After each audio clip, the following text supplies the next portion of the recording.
movement, Mr. Kusibuafu. And me de two hono. You realize people were saying, sir, Papa way, 2015, 2016, no Tech FM. On one and near Tienu, the world see Kasai pa, my two are buying pa, and then the on Kasabim, and then see. Yene no betray and come live on Inshra 104.5. Jeff, bet me apiki we no. Na fe yede eno echo. Interesting. Openyi Kusi Boafo Reverend. Good morning. Fine morning. Bibi aboko. Nyame adom. Boni bi ani. Madam, I know aben kakra na etimi atu nkai. Okay. Mama nsansa ti we ni so emma. Good. So who ye? Nyame adom. Ede nyankopon ase. Na why abrantie pa. Sao. Ai. Anso manyino. Ai, but why abrantie? Madam ase. Nyame na. Ti unkache. They say wo suku ni mu anaze say wo ye den. Oh, metimi aka say my retire voluntary retirement. From academia. From academia. So now Messiah project coordinator for World Bank for reforms in Ghana here, also for 7 years. Oh. And also chief executive officer, public sector reforms of Ghana, office of the president, also for 7 years. Oh, nice. Is it what you are home? Say, on say, ya home, American, who are not your home. Once you are alive, what you are saying, Umma, my, Wabusia, and they were dog for our home. It is a futu in where they will be a Odema. Yes. Nana Nansen dear, me pay opportunity set. Me person me study near me be na me te near me be a sepa. Who study near me? Be study near me be na me te ase. And your beza. And near me be to say Ghana for you soon near bind to say. After na be study. Yeah, be say me person me hu, but me person me te ase. So bu ho oko no hu say o ye on fam you know ma papa. Obey to say Sabi akọrinsan for near drama for akopi asore dem. Utranye ye kro be cartons. Unje den hu. Dabi ye sofo. En me nyame adom abusia ho ye enso sabi wo se ni kuru kwase akra no. Eni be say 5 hours. Maybe you free banner or they buttons. Or they banner or they buttons. No be ka say Yesu ba on the kind Pope Bible man. Interesting. Nti niamari bi wo ha but usi form na do ho fra wo mo na akotena ba bi no mu din koma wo de ye din ba bi wo kra me kotena ho omunum se me kusi bu afo na mete ho now observe na me observe na me tie bi me tie pa wo beti ase ne se be age 9-10 months here wa bagana fumu 80 atin yo maybe ase yi more than that be I 8 by 10 but me so me dey na me travel most of the time to my farms. Sanya no nko na na me san ye kuadwuma enso ka ho. Okay. Nti ya na be wo ha me kokua me kwafu mu a metimi asisi nkuru so a na o madidi nkoma ansa na madu ti se mituka e bi a 3 hours kura na me nuru asante achuma subu because ese me girigina kwa so na ne nkrofo di nkomo na me hwe nsuo galamse ya obobo din me ya metimi ko gina ho hwe bi busa KuroYiMuNsem ene ho ne ma ni nyina problems a wo mu face. Many ahemfo bi sira Asia din komo edifa what is actually going on there. Interesting. Two person who pay also call for. Me busa why NPP lost the election and what do we expect? What NDC promised Ghanaians and what do we expect from them and how are they delivering? Nyama no mo kan within the time framework omo make his promises. Would they be able to deliver properly for Ghanaians? Right. Within the template. Yeah, Beba Hobart. Let me talk to you from timer. Yete unkas Mr. Kusibuafu. Yes. Engo fodo do na ese okasa emomu nya gidie se ese John Mahama ne de Nana Akufo-Addo ba. Yes. Ensesan beba. If we say no be etie wo ne analysis na it appears say na owo adwina ye betimi dia boa amagana konanim nti yesa bo wudin se besomo man no krade with that mindset no de anka Ghana betimi aye under baby e de wa share especially public reform because in him say na public nyoma ye basa sikadie basa management leadership problem. And so people say they are disappointed in you because you did not deliver. What it be? Me da o mase na me so me gidi se obi a ohun de me ye bia no obete mase se me so me de if he said me so me deliver a lot more of what you are seeing in terms of technology, any ideas, a lot more emanated from my office. Baby, free hobby. Saying digitalization. Yes, by 2018, you publish the direction that Ghana should go. Digitalization, a pillar 6. Also, digitalization, year 2018. What in an you neighbor. But near a year home documents, ego, my call Rwanda called steady systems. Ediaba. So we say DVR, a lot of things they change. Most of the things in terms of equipment, use or printing, the omo capture data, the omo de be we me am no to call several countries. So omo media pay. And we procured for them. Value for money procurement. Yeah, omo who say yes. Proposals call World Bank. Me ana me chiro say me ana me you. Proposal be maya etia ya nya assess so the opes Ghana dia ye. Enti ese wo chiro we na mpese me ye. Me hia sikase. Kwan say ne be fa so. Time a mudi be huni. Enti obi a wako DVR obo hu saka bi wo ho no kura na me to ka ma wo mo bi wo no ma ne mo beko public sector reforms ene ade netetare ho. So minivan you be Toyota. Ubetimi be on.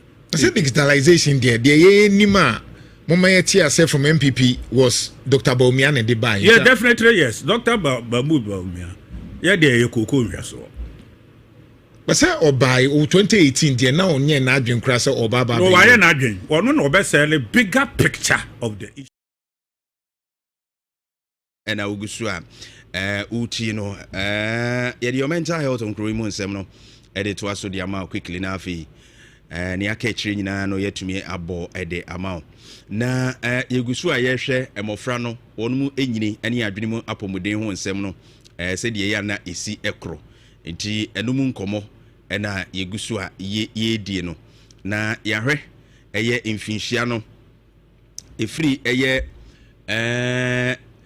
ne miensa so eye yawo na de kosi eye afe edi free afe kosi ne mfinhia miensa edi free eye miensa no de ba nsia ye free nsia no ye ba dumienu no so a eden na ya na ekoso ho enumu enkomo na egusu a ye die no aha sabri na eye mfinhia nsia ekosi eye dumienu no na eye na mofra no maka che se omo hya ase se omo enya akokuduro ewo de omo yemu omo hu de omo tumi ye na ya nhye omo nkran a etama mpempi no wono abamubu na ema ne wono fin se otumi ye no kra no mo nyigidie ewo omo ankasa mu so mbetumi aye bibi ama na yeye enti ahase no eya ne ye kan se omo stage bi a ye friend industry versus inferiority na ne nyina ne se sa stage we no eya omo hyase se omo ye bibi a omo ankasa do omo adwene esusu edeye enti ubo hu se se fie no wa na school mu a o hyase se o dan no ma bi adia ebi wo no mkura no a onye da ana bibi a wahu se ekoso no try se ono so ede na adwene eye bi enti ubo hu se bibi a na nka bi a wonsusu se obetumi ahya ase se osua ho ade no na wa hya ase na wo osua se ba no sa na ya ade papa abrabo mu no obidi a oya ye wa ofo ni bia se bibia o pese ne ba na ye carpenter ohun se ne ba na hya ase na bia wa fa na de ye bibi fufuro se nya welding adwuma na mpese oye mpese oye carpenter abofra ne hya ase se oye bibi no a e fa na de ho no na maame no no no obu na bam na otwe ne san e ba ne sa ebia na abofra no akyɛdeɛ no ebia na de ɔno no adwene mu no sususu obetumi ayɛ no na emu no nso o hyɛ ase ɛhyɛ ne so yi ne free saa ekwan ni mu no ebu na ba mu wɔ de obetumi ayɛ no ho no ɛma esusu yɛ ba ne tirim sɛ saa adeɛ no a coordinate bɛyɛ no ɛmfa to ho na mɛyɛ obetumi ayɛ ne bu na bam ɛma afi wobon sɛ na nka ebi kura no a wɔhyɛ ase yie paa ba na ba mu bu nti ɔno ohu ne ho so wontimi nyɛ ɛma ne nyɛ yie en eduru saa bre no a ɛsi yɛhwɛ sɛ adeɛ bi a waso mu yɛ focus so ɛwɔ ho ne yɛhwɛ sɛ ebetumi aboa ɛyɛ adeɛ akwadaa no no otumi yɛ ne yie paa na yɛhyɛ ase sɛ ɛbɛboa no ama watumi abuild saa skills no yie na obiara ne deɛ na dwene mu ahoɔden etumi yɛ ebia na ne deɛ no timpemponso ɔde ahyɛ ase a no ɔde kɔ no ano sɛ yɛhyɛ ne nkuran ne yɛboa no a otumi tu ho anamɔ na ɔyɛ ne yie saa bre ya nso yɛ bra ɛyɛ ana wɔn musua kwan a yɛfa so ne nipa kabo mu yɛ adeɛ nti ɛno so hia sɛ saa bre no ya ne yɛhyɛ wɔn nkuran ka wɔn bɛn wɔn mfɛfoɔ wɔn sɛ class a group work no normal bi wɔ hɔ a yɛsɛ yɛ involve wɔn mu kwan a yɛfa so ne nipa kabo mu yɛ adeɛ na nkɔyɛ te sɛ wɔn nko ahu wɔn sɛ ɔbaa yɛ no nko nti ɔno nko a ne betumi ayɛ biribi ama na yɛ yie ti ha no wɔn learn teamwork and of course ɛmo musua how to collaborate with others ehia power this stage nyame adoma ɔkyena ɛbɛto aso ne de aka kyiri no wɔ so no ɛde aka ho so kɔban fatilo ɛde agudie mu nsɛm no ɛde ɛto aso de ama yɛ ntwa yɛ homra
04.5 and a permanent sounds from here tena good munsema ya bobo no and no pay din nyina ajibe odumade so we a premier sports on KuroYiMuNsem sima edu de mi na personal person ko a enana na pema tena sima sin ko yam din nyina e de ebre odumade so no pemedin e Jonathan Esiedu betimi afrem Sokoban Fatilo Steve Zanana no kwasa madaroma ena mo bo machidom ensan ndo supi enra the senior soccer team the Blasters of Ghana your coach Otodo onimo timidia oni atwetwe komo ye de munsem na e de ba Ghana Premier League match week 6 ne afia kokowie of Fantabulous Kumase Asante Kotokonembom na me aduma anopoye free anopoye koye ene ya wada ene ntuno ene Okadako showroom na omobiemu no ene efiri ase ene ntuno mpenifo se men kancho so ene from now on to 31st October urem ewo asokwa atosuburu onoma baby Okadako on urem na okoto ade onoma yema 15% discount 15% discount say yan konyo furniture say decor de ba de pa and abarum e Okadako me pacho emperifo se me kacho say 15% discount and omodement 10 times way na phone ni chirem e asokwa opposite atosuburu onoma na babia entimi fine pa entimi enfama ana pe MTN pa me kacho so otime kana your ba na we business woman kwara me pacho yare MTN adwuma pa ma do e da ba bebo na business no etime gro na etime tumpon yama special data na ma ko ba ne se wi a ne sari insurance at the Pew Soon Period and Panape. You fully this year.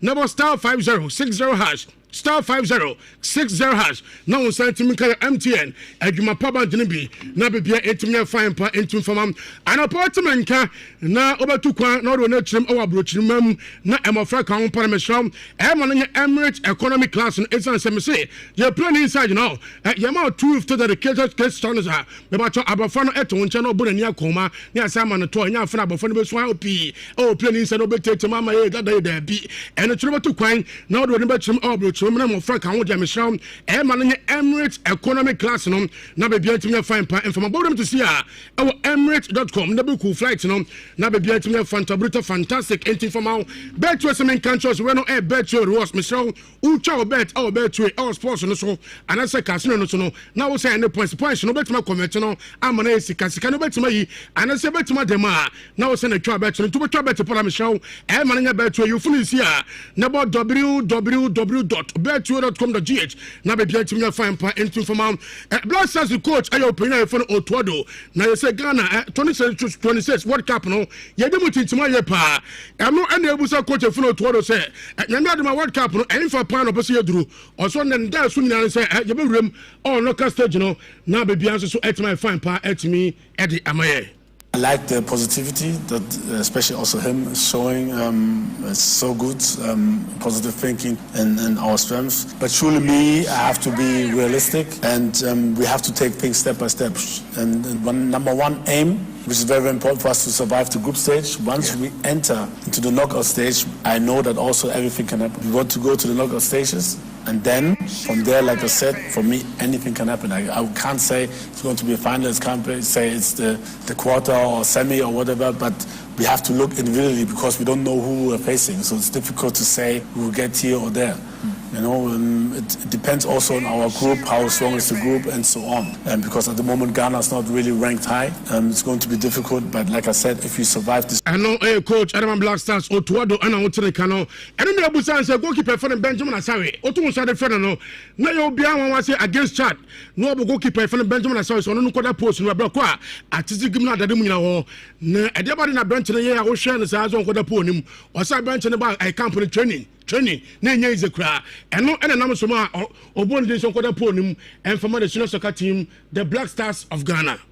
Yeah, I mean, it's always close decision. And what with him, what was the turning point was the last trainings. So when we invited him, he really trained well. He was really had this self-consciousness. He was pushing the players, organizing, doing everything we could to win this training match. And this really convinced us, not only me, also our goalkeeper coach and the department of coaches, to give him a chance. And it's interesting that, let's say, the last week, I have to say, Atizigi was also really good in training.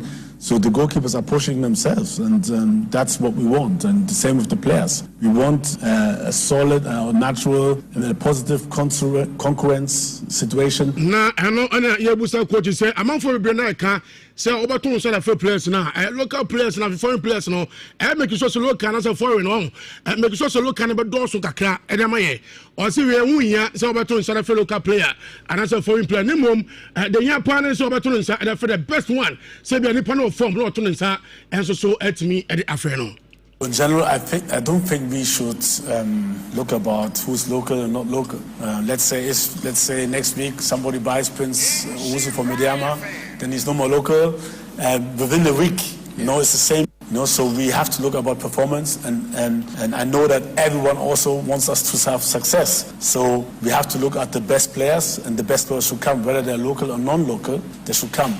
The higher the quality of the group, the higher each one pushes each other. So if somebody is there and there are some players who are not that good, for example, he will relax. He'll feel comfortable, and this is what we don't want. Yeah. We want the player to have a concurrence situation, to fight for their position in the team, in our national team, And then the quality will, then we can have success. And this is how it is in the club. Now, you will coach on players. This is over Ghana. Quite debate Casepa, Edin Ketiamo, Kalumos, Doimo. He said, players be a Yomutu Netherlands. Bako, I have Netherlands crew, Nemo Musa Kanama Como, Syrian, a friend of Jaden Ade, and of a goalkeeper Edma AZ Akma. Also, a friend of Jaden Ousu Odro. Now, another coach says, our players here qualifies you. I'm a mobile. Obatun sa etimina from one. I was say, on the on Shadam Pesa or Becassa, after players and among qualifications. No, name Musa, we player now, no quarter full of 200 and 74, and the cat on one side of our pain. Now, Kaza Umbesia can't end from Ghana. Ebiana World Cup party and far at me at the amount. Then go to coach and friend Otu Ado. You know, I don't also like to talk about players who were not in or who were not in the squad, especially. One thing is very, very clear: we will look at any option if it could be a good addition, but we look at every case singularly. So, if this player a committed player, if he's performing well, is he better than what we have at the moment? Yeah. So these are the questions we have to ask, and after that we decide, but won't go particularly into this or that player. On my mind, 100%, and I will decide it.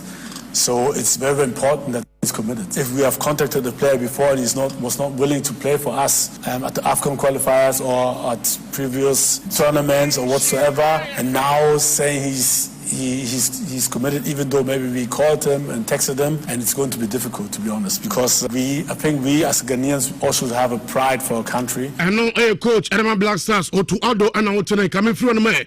Now me from the Ghana Premier League match week 6. Now me of the Saturday. Medium Sports Club at Telefon to inside the first summer text 1996. Love you want the sport telefon no to inside the KuroYiMuNsem United Dream FC. Eba telefon to inside the Nation FC.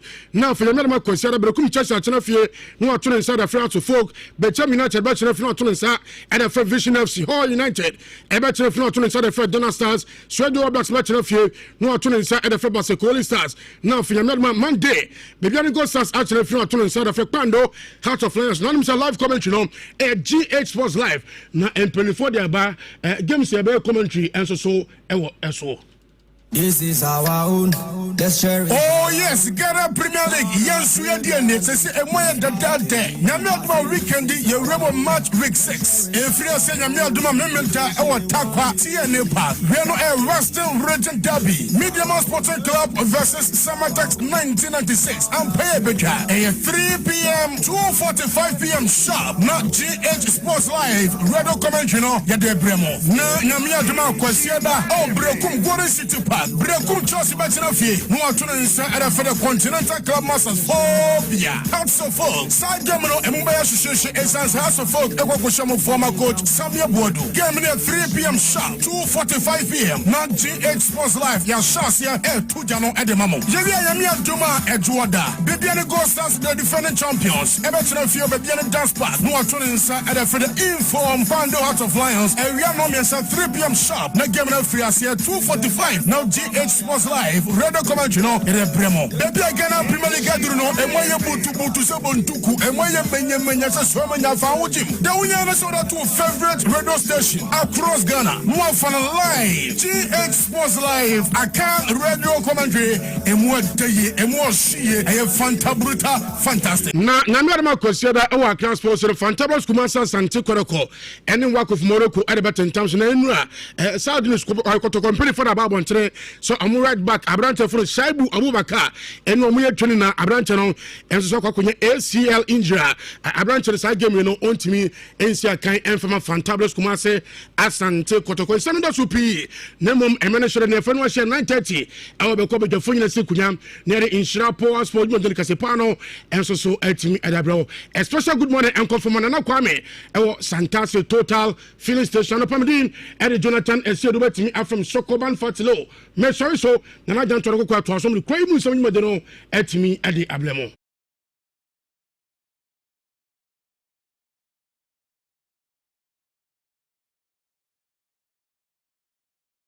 Now where you so to say obi akoto asase ama wo no otimi de bedua banche. Wo na wo you know to be dua banche. It is now say if you office and answer so definitely mumu share ye no kind na mumu a project ya na overall government vision and only a so they appointment you Kamimi Kuzibu Afonke appointment. Yes. Okay. What you here? Overall educational direction. Intina doctor Aduchum and so by. Okay. What you here? Because president and then the vice ehu adia bi ewo wo mumu a ye be hia wo mo se omumra emeboa. Me man application anko na na do dan kwakufa. Omne frɛ se. Omne frɛ me yes. Sanam de me kira de me lecturer wa. And I woke up and I'm cool tech and I'm a cocasa. Timiko was a Jumadi way. Yeah, they are showing, sir. Now, indeed, dear, I had a bit carefree. Mr. D, similar countries, so many countries. Your my ye be a successful. Me call Rwanda Kusian. They are me call Rwanda Kohu Yenina, including drones, and no Namuhun or Ghana. I see. And tobacco, Obate, Yakob, me brew tape. Or they are me call watch it. Na ubehu said the musician share no DVL you o ma suspending no ni ade ade nyina you know ya said na meba no boss so ma suspend what you say ya was system ahwe Ghana no enipa na ye adwuma no momu no e contribute to ye frɛ o ma ban adwuma ye for no what you say a football team. This is what I told the president. A football team anka megu no aye rebuilding to say the Karim Zito ya sante kotoko menti ase obegu dien megu public sector no. Public sector say bia police ni ho na say public sector be na. Public sector ni nyina na eba no. Wo kura academic qualifications. Professional qualification. But the mindset of a public sector worker dear friend no self-conceited. Or they be serve no wan fa mebo nipa no ote ho. Enti da sika be paye. What you say? And na wo be call office no wo be contem. Tis obey late. So what made the say? And the only Mr. Brown envelope besu. And down no be attended to something. Obi to file it me ira. Uti esika ni ehu ama. Public sector woman hwan mu e bi ye. Public sector workers. What you say? I want the government as a whole, including the government itself. Abino. Parliament is part of the public sector. Okay. What you say? All service agencies, Ghana police, service, education service, health service, all of them fall under public sector. I just say commercially set up government enterprises set up for commercial purposes. Yeah, I know the onion no pamper so yeah, a friend where SOEs. State-owned enterprises are where bank ni abre ho no and IMF. So what you say? Yeah. No dear. Na enka but woman ye betu omo ka free controller dear ka begu no woman nyina for nya se me ka se enka megu aye rebuilding because megu no a nya se megu no obi nya dwuma wo nka wo bende na che say ebi enye fit for the purpose ebi say na wo okọ ho no ko hu ye ebi a me hu ye ni say nipa bi wo ho a adwuma mu wo no ebi kura wa rensa eyare me ko education service police service ehu say obi a rensa ma ne nasi nyina atatai ozo ye teacher ni obi wo ko yi ni be ma no wo ba no kura zip no antimi antum na da so bia so odi be wuru akra so enkwara na chense se gina ho no ko mte wom do msa che ho under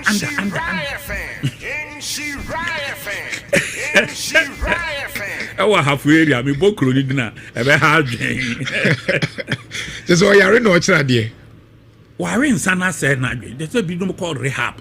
I see e bi no age no ya mo tete so amre no tikura na national identification ba na ani abre den o mo tete so ama utimu say yes problem ewo so and ebinum so carry terminal diseases.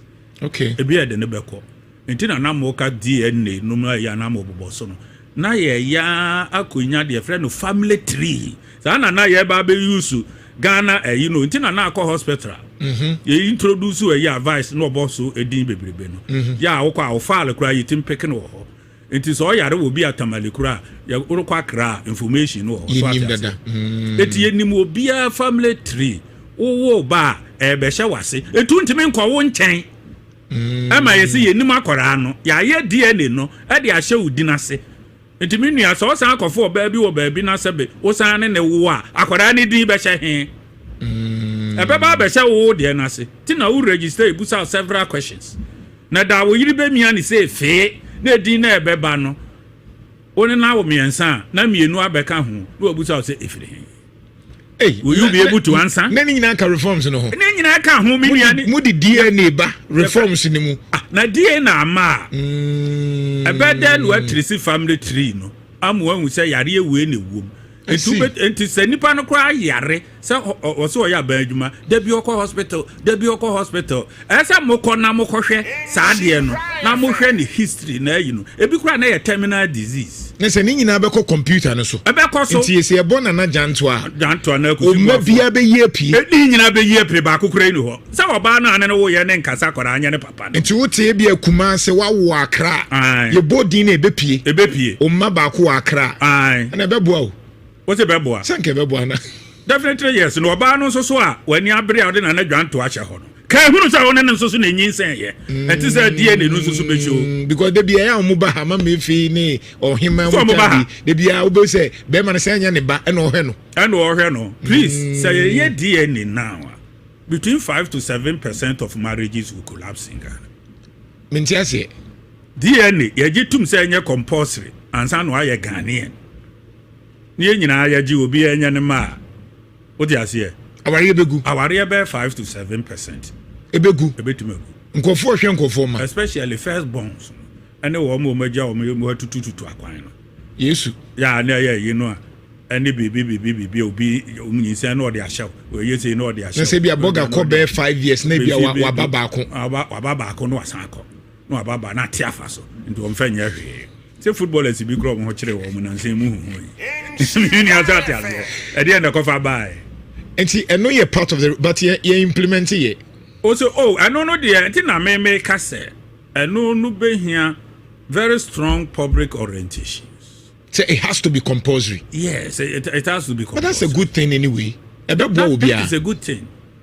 And so under your sector no now person e what's here na eniema bebre ti DVL ukọ equipment no etu ukọ na yo BBN ntem passport office ukọ na yo BBN ntem o de aje ube hu se ye ja eniema ho meba no machines no ane ye beye no o de aje si ehia ye beye chip embedded no enkrofo bi to be frank machine wo mkofa ma no mkoye no ngwane ade ade nti bi twa contract no straight away see empe you based on that attorney general advice. Oh, okay. You try mu say media me mfa machine we mbrega. But you are talking about DVL. We put the money there, $2 million.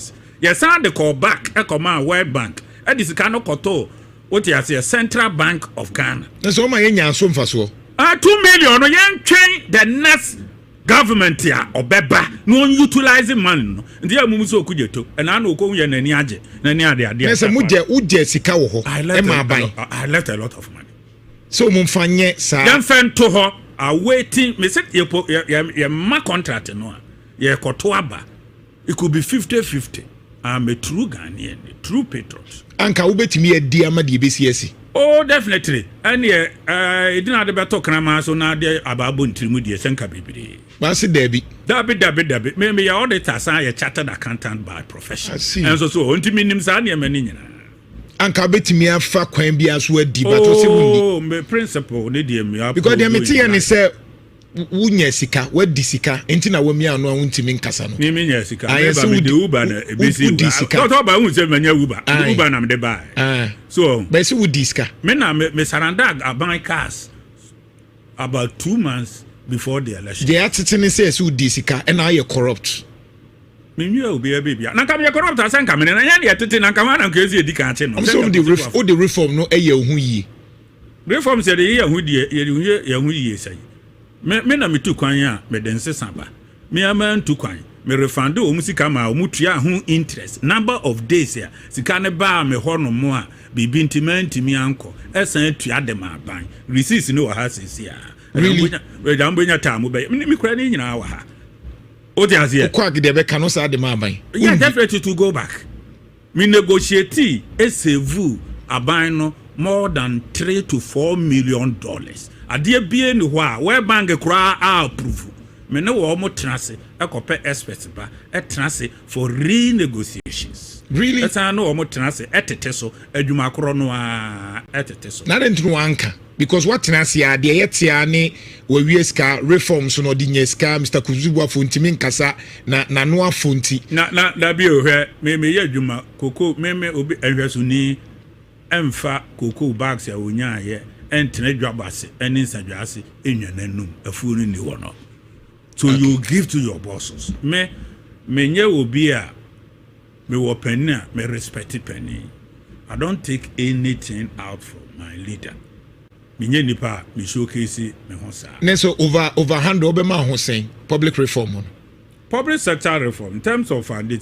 What actually created the problems are BBA call a COVID no a ebetwetwa mu a na was a restructure budget and a whole lot of things to save Ghana. The reforms no they suspended no but say activities ni bi wa ye delay no over a year awaiting the outcome of COVID and a whole year money assign a resume the period no anka was a day no it turned out to be about 2.5 years because of COVID related matters. All right.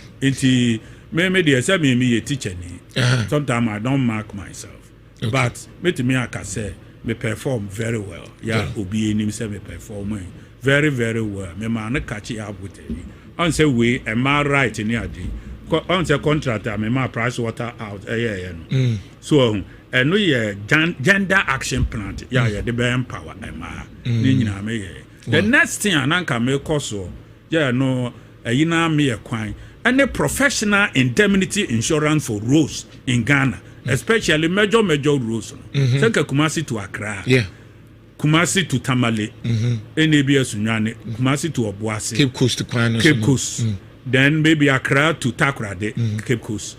Maybe Accra to Ho, then maybe Accra to Koforiduano. Kawasi a Masa road dunina professional insurance. Okay. Etina debia wote fofo so sola na da to shim. Several years na road no e da so te Ghana budget.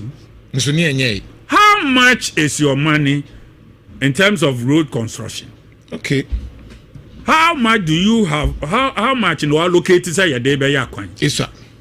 Amount no so enso ye be say road na gumu na wonte ase near the above young crofo trimu kesene ye be yimi kwan enti pressure ba ye de aso no wo so de agya no ho na hwete sam ne nsu asan beto ase no ne asan awodo biem ti kwan ba akonkon ya awodo no be 4 times for the past 15 years because sikani ho no mo sikani ho de obetimi aye no no aka kire company na ebe ye ne say kwaje professional insurance to back the road construction. So road ya will be between 20 to 30 years. Okay. And who repairs your baby insurance company no and ya be and your government BM. So what made the say? Wow. That's great. Enti ayasa and Kakra road kia ka 30 years ya twem. And be now Dr. Kwame Nkrumah ye tema motorway no.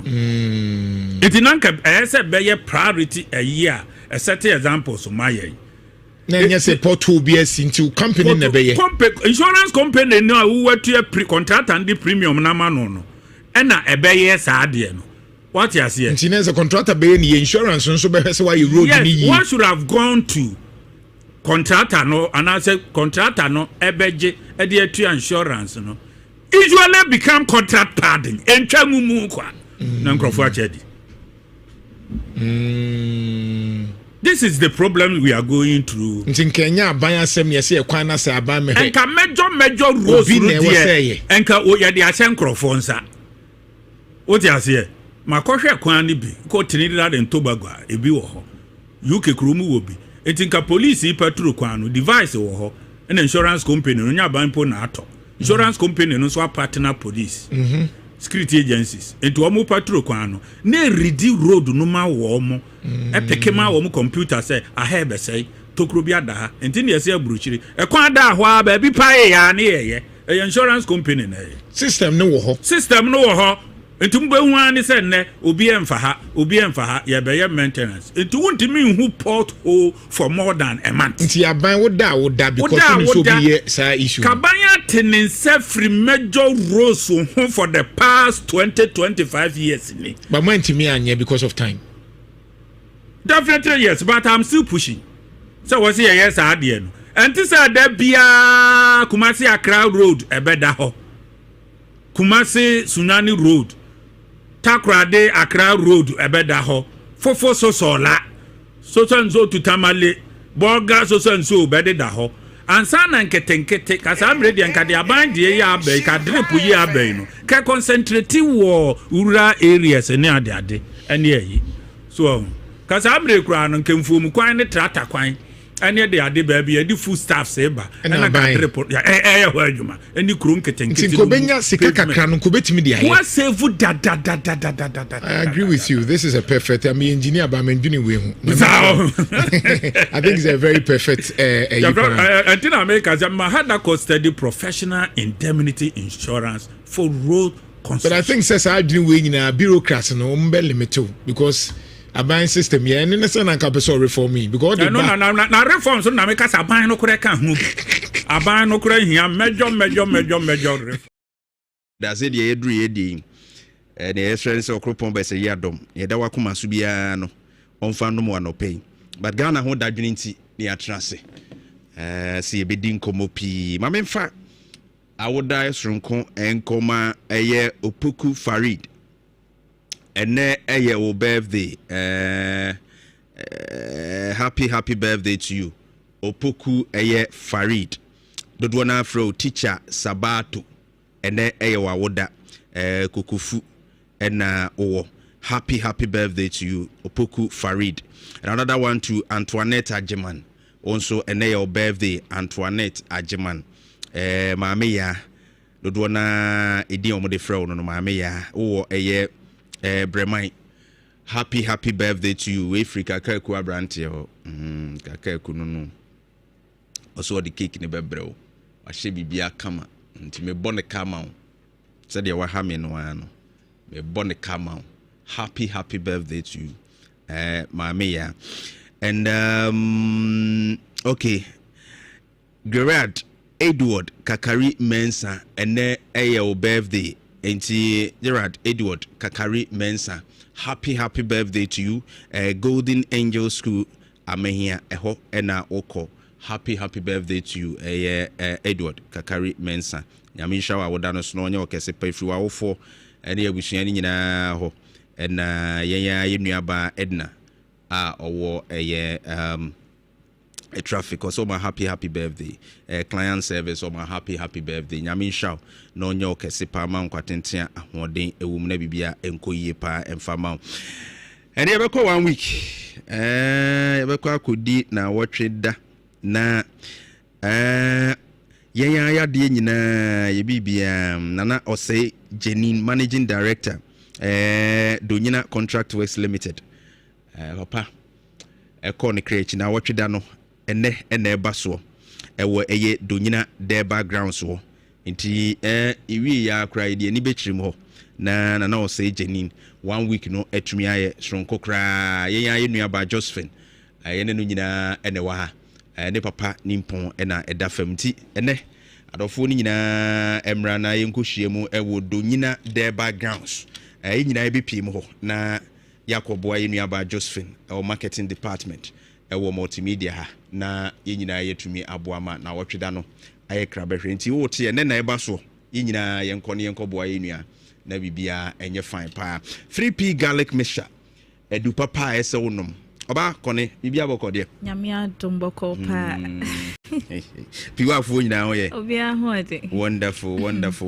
and about 3p garlic mixture yade be ni betua ho ade ene de ye general health ni nyina ya kambu ifutu ni nyina afra nyezi matiase brother ho yenkoy medase mamencha wetiefo ne wahwefo nyina anapei 3p garlic mixture edu nso a efri piwak natural health garlic crogen ye dia ye edu no yemfanka ejamfen so bi amfremu enu ntimo ahoden no ejina ne naso na eye ntinim akomem ena moja mu adwuma ebi a wo hwebe utie me wo yade bi untini mu akoma ene mmogya ni medra American for dia ma se beboa eye 3p garlic mixture boa na boost immune system no e dia ma enu nti yade entime men okra abra wafa edupai bi se wonya num ya mesro me sorry abora pharmacy shop bi e ben wo kwaje wo de se ne weda no ano aye nwunu na ensuo no egugu no ebi a wo hyede ma twentoma atwom ho dendende sasabro ne ma wo mpie mpo no akoye adwuma ko peska be fie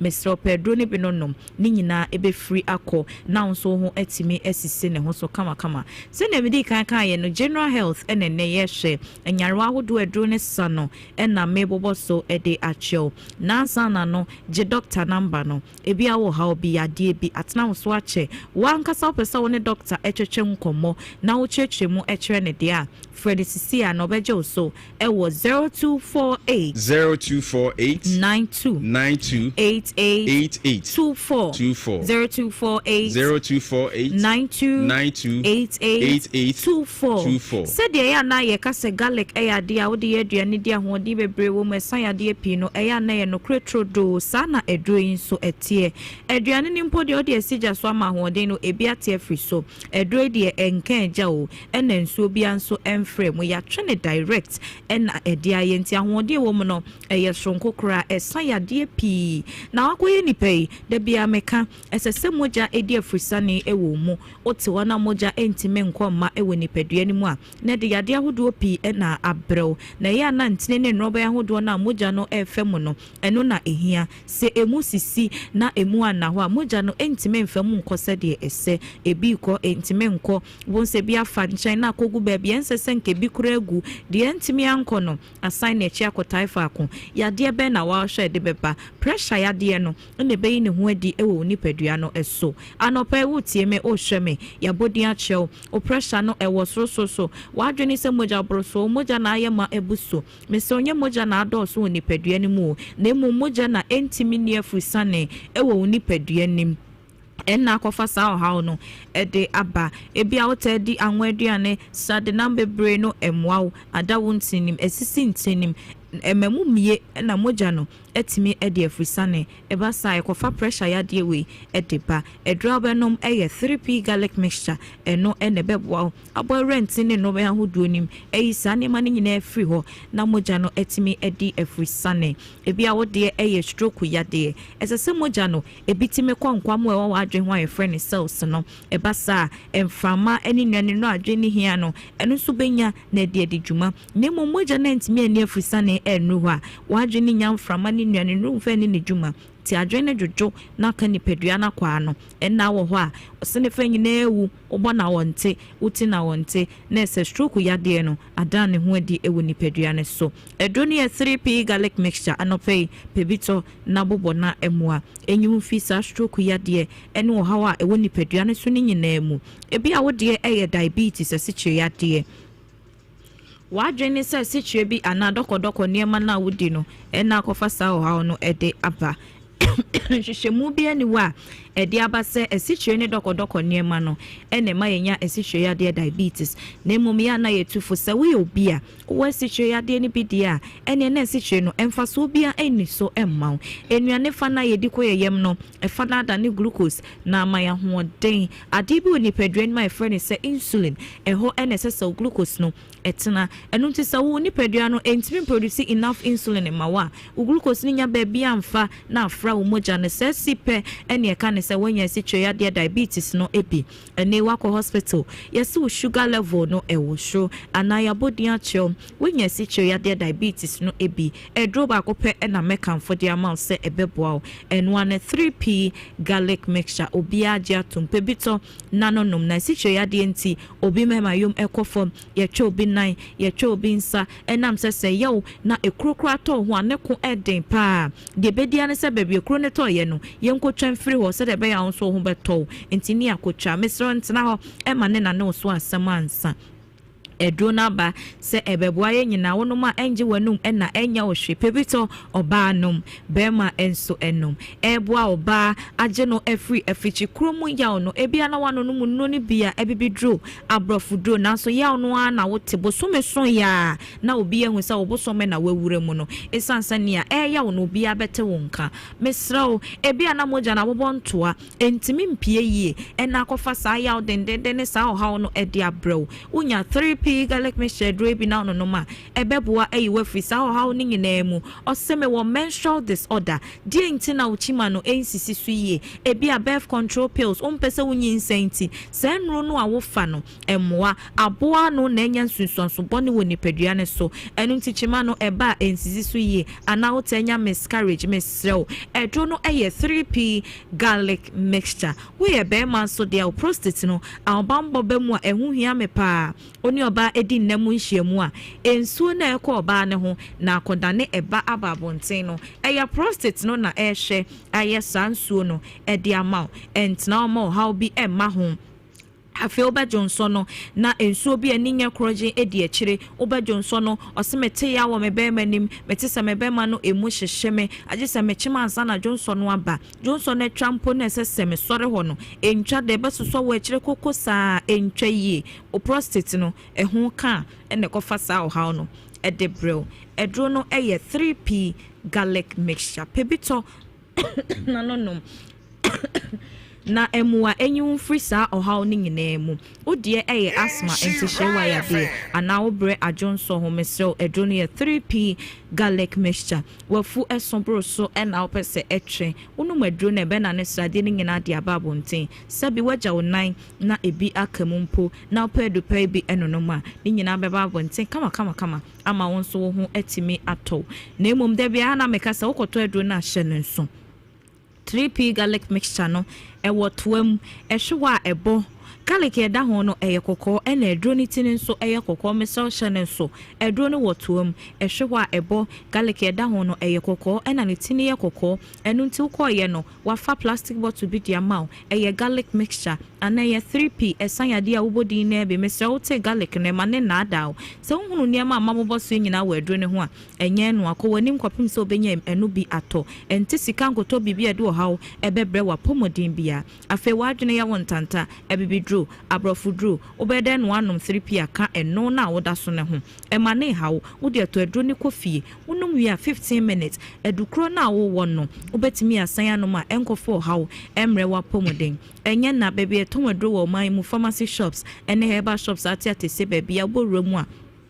onsa ebetimi akebe nemombia na open dudu mu na etuo wo akra okaishi kokenso Kofi Sam Angel Herbal Ashaman enko Wedama Pharmacy Tema Community 5 Little George Madina so anu akọ Health Alert Clinic any post office no ene di enimhye Kumasi Kolinak Herbal Dani Herbal na Kriske ebema obi ato ho enko Albert Sam Herbal Takradi AA Mensa Kofoidia Gabson Pharmacy Wamuniawe Enterprise and Cathedral no di enimhye UDS enko Charles Herbal Tamale wofa Kojo Herbal ebe electromat no emia ya mabobo sui ene pharmacy shop no ebe enwo no na oboremu a wonsa ebetimi aka edupe bi ko pebito na ene wabusuafo nyina enche na monnom na emamo apomoden pa yade wo hoi ya pa amama nkama sem efri yade eno ntime srew unya apomoden pa ema ho a ebeboa men sorry so dia doctor number na me body atwato anapai o take mu o wa adwumam de wuye bia mesel frɛ Dr. Sisia na enene nkyekye nkomo cheche wo yade ni mu ekire no wa ya karade sɛ obetio na waboa akyɛ okwan a wode yade no ɛfa so ne number no ɛyɛ 0248 92 88 24 0248 92 88 24 ɛyɛ 3p garlic mixture mini abema medemano esi awa kone ya da CP nyame nshira 3p garlic mixture ya chia doctor nso wo si ya chia no pa right nshira 104.5 3p garlic mixture ho 70 pe binom na bibia enkoso happy belated birthday to Baba Ali Oye nurse ni ewo eye Bekwai municipality ho. Happy belated birthday to you. Nyame enhyira wo. Na awma nkwatintin ahode wo na de da wakoma so bia emremu emfama wo. You are the chairman for AGRNM Bekwai municipality. Enti nyame enhyira wo na onye wo kese pa. Enhyira 104.5. And then komono edoso.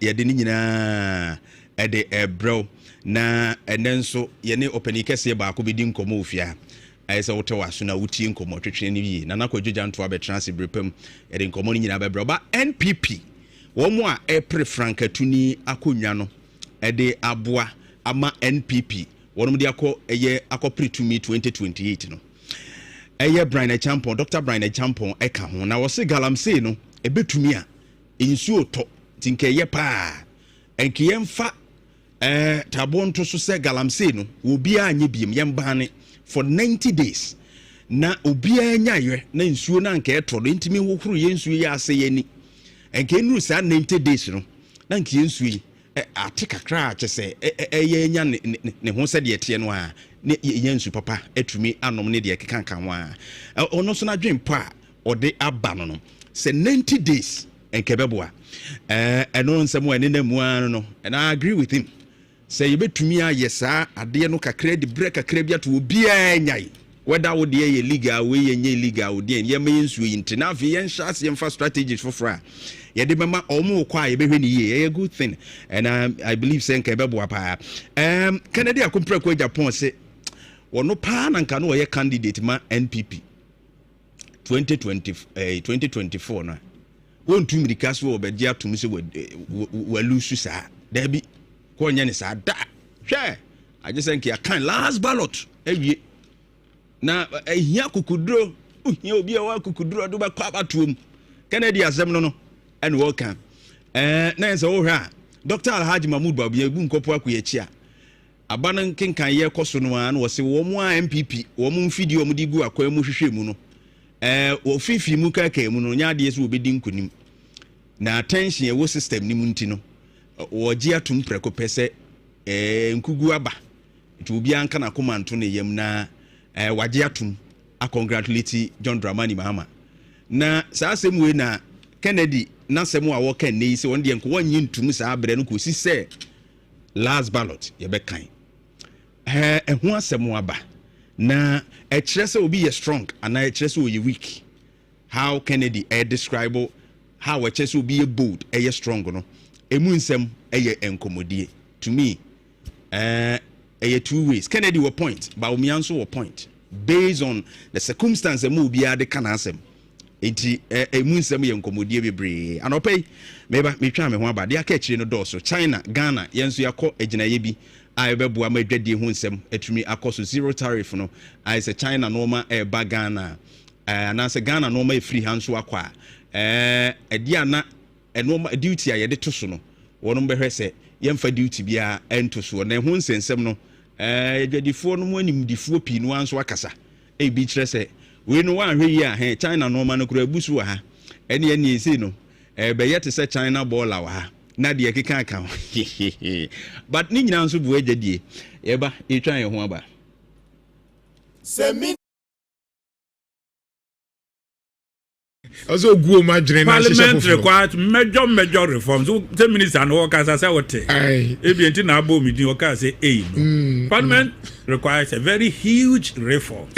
What you say because bi kura de ye de na kotena ho no o ma na yi bia onye authority anase woni in-depth knowledge on any discipline bia obetimi ama professional advice right. And now we are professional kura politics ninti obedru ho no na fe wa be political animal na professionally obetimi akasa kire finance ni na no mete say yenu bi ka say oh that research na amfa hwe amre yen any ade ni we na am say hwe a 2% doctor. You are a professional.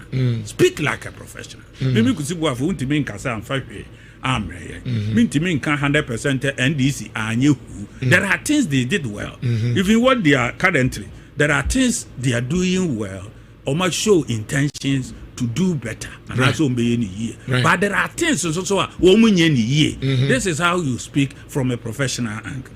And not politics. That be politics here betoi. Why because problem now you tell hono esu. All right. Ghana problems is so pa ABN no enya enough for me. Oh yeah, but subsequently no subsequently. I have already done komo. You have done komo bebre. Say near part 1. Because I feel and near part 1. Idea no go well with you. I part 1 beba, part 2 beba, part 3 beba. Part 4 beba. No assemble. Maybe yeah the nearby kakra. Yeah. So the MPP lose here. MPP lost elections 1 na party no internal wrangling party mu went no high 2 a lot of indiscipline control of the entire party structure na as a party structure no and control the government must fear the party structure. Interesting. Esa ban na was no free party no buy ye no. E was say asa ban no. Otimi tia wo ka say, "Hey! What you say? Party no etimi ka cho say, "Hey, aha nye jai. Aha ye ko." What you say? Enti aban no na party no na hwe akire. Enti u betre mu a na wo ya appointments ni nyire wi a. Enipa ni bi wo ho bi akura kwa Afrikan mu, wonim de wo free. Ebi a obi ne wofa asia, ebi obi ne ba, obi ne nuanom, ebi a we no ode na ba. What you say? Enti kwan kra ye fa so fa nipa, ema ne ba politics, ema ne be ye politics pa no. Asia ne sei. Portfolio be no okura. Dia no ode ba ye. What you say? Yes. No tiade no kra wo be ye no kra asia ye ana. What me dey na say? Na entesa wo MPP mu ana. Ete sade na make say no kan hunti na mema number of no. So internal wrangling na because of the top party hierarchy. Now was say timi control certain character niam bi ebem. Ebi adi enyada. Dr. Buzia no mo pen so yo mo ba ya o mo kokoko Victor Usu mo pen so ebi di yenya. Ema MPP no internal wrangling we say a KuroYiMuNsem bai.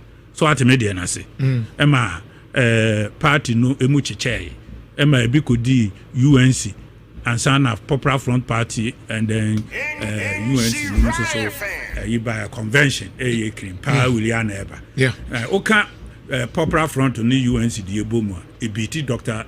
Heraliman odi ase omuche mu nti na kofa omuche mu na kofa sa and MPP lost the election terribly any edidi mu and now bounce so 2008 similar circumstances by Alan and other factor we say and also so MPP also lost the election also terribly what did they make and assigning any mu a few years and so abey yeah be 2004 na party no ya kura no ya lose election no long ago 2024 then Honorable Canada Japan or catch them say MPP lost the election when winning the voice 2022 or say 2021 say 2024 and to okay we lost the election 2 years ago and yes sir simply because when your unity ultimate winning election there is no way party any unity metin maka wom and Crawford taking and trade decision now more koto aba ese munya absolute unity 2.5 years or 2 years clear before the general election. Nane na munim say na unity ni hon so na mo pushi a candidate say antoma no wobra munim say internally no enyoma nkoi enso yet na MPP go so ka say mo be break 8 whilst you know say unity ni definitely so okasa elections there say your fortune anything at all can happen. What you say anything at all can happen. On say and this work when they were surprised that they have won the elections. They were surprised. Yeah, they were surprised because in ABA, even though economic factors, are more MPP because Sata no countries are koko IMF no. So what you say? Any other idea because of COVID no. Higher unemployment in this by business activities call from higher taxes, stringent measures to rebuild the economy. Sacrifices ebemu job layoffs by Ghana the Ebiama. Yeah. What you say? Miami Tebu who say And Sana Ghana best survive. No? Now about 15% of Ghanaians workers must go during COVID period. Right. Anya adwuma because ne hu aba ho.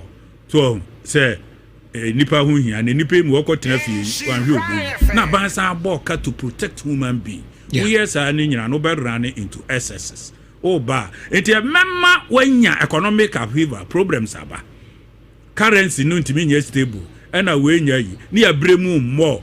Enti no opposition no nya field day. COVID really contributed about 30% of NDC victory. And our internal wrangling also contribute to it. Nti ebe kono de na about abeboso. Enti mu ye ayi kakra bia. Na mo internal problems no e de Jantuah ba ebe mu a. Na no so akoye se ebe ha nti yakono 3 parties. But 2 year and na very strong. NPP NDC. Ba akubi wo ho ye friend the party a Jantuah ba o ton. Jantuah ba. Ai. Na no etia MPP more. Omo ne enkoto aba. Na na wo more of Ashanti region. Ene Bruno half no mti na Bruno what is he lose a lot of seats. Greater Accra na wo ho. Part of Eastern region so suffer. Yankoto aba no kura. Enough de lose bebre. Yankoto aba no kura. Voters but na make us say but you can see visibly good progress. But that signal no was there. The point is that signal of Yankoto aba because we are expert, you're a researcher. There were a lot of researcher nature say Ghana for say the country was moving towards the wrong direction. So that signal no by even 1 year before 2024, it was 2 years. It was very consistent. It maybe cry NCCAB, CDDAB, Global Info Analytics, EIUAB, Fin Solutions EAB. It was very clear, and yet. Na mo microphone kaze emfa still na mo be win. Is it that say na afi de mo as ye ka say elite scratch for party afi na ye de scratch sem na be mu a mo person magi atum say this is the direction na etimi reform me am be a Ghana for hum mobo anase dey. Okay, I mean Ganjo say globally until 2020-21 na researcher no so no wo san ko read the wo mo yi a e show say Ghana ekoyi. Before COVID, now there is no way say MPP MO no homoten. Well, run social interventions. Any other but growth will restore a cost 7%. Quite significant. What the major enema ba free education, whatever, woman ba.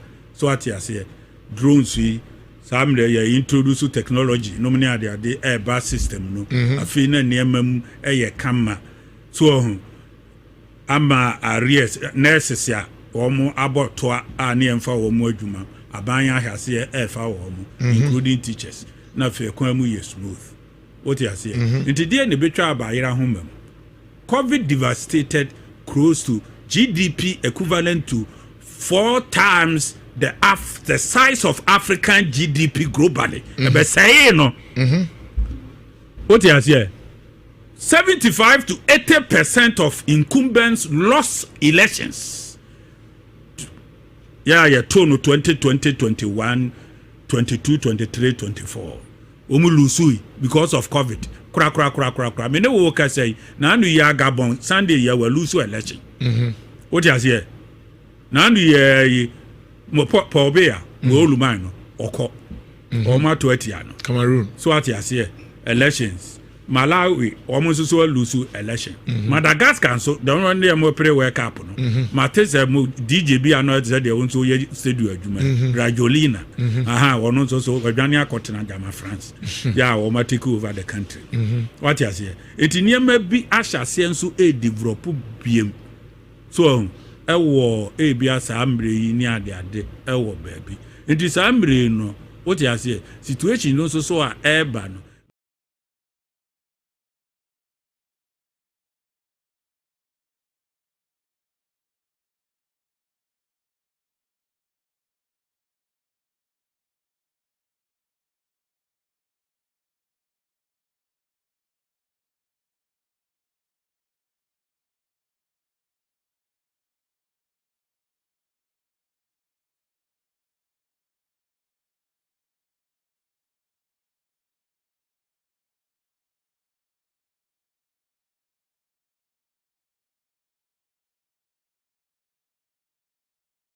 It may not be different from what is happening in Ghana.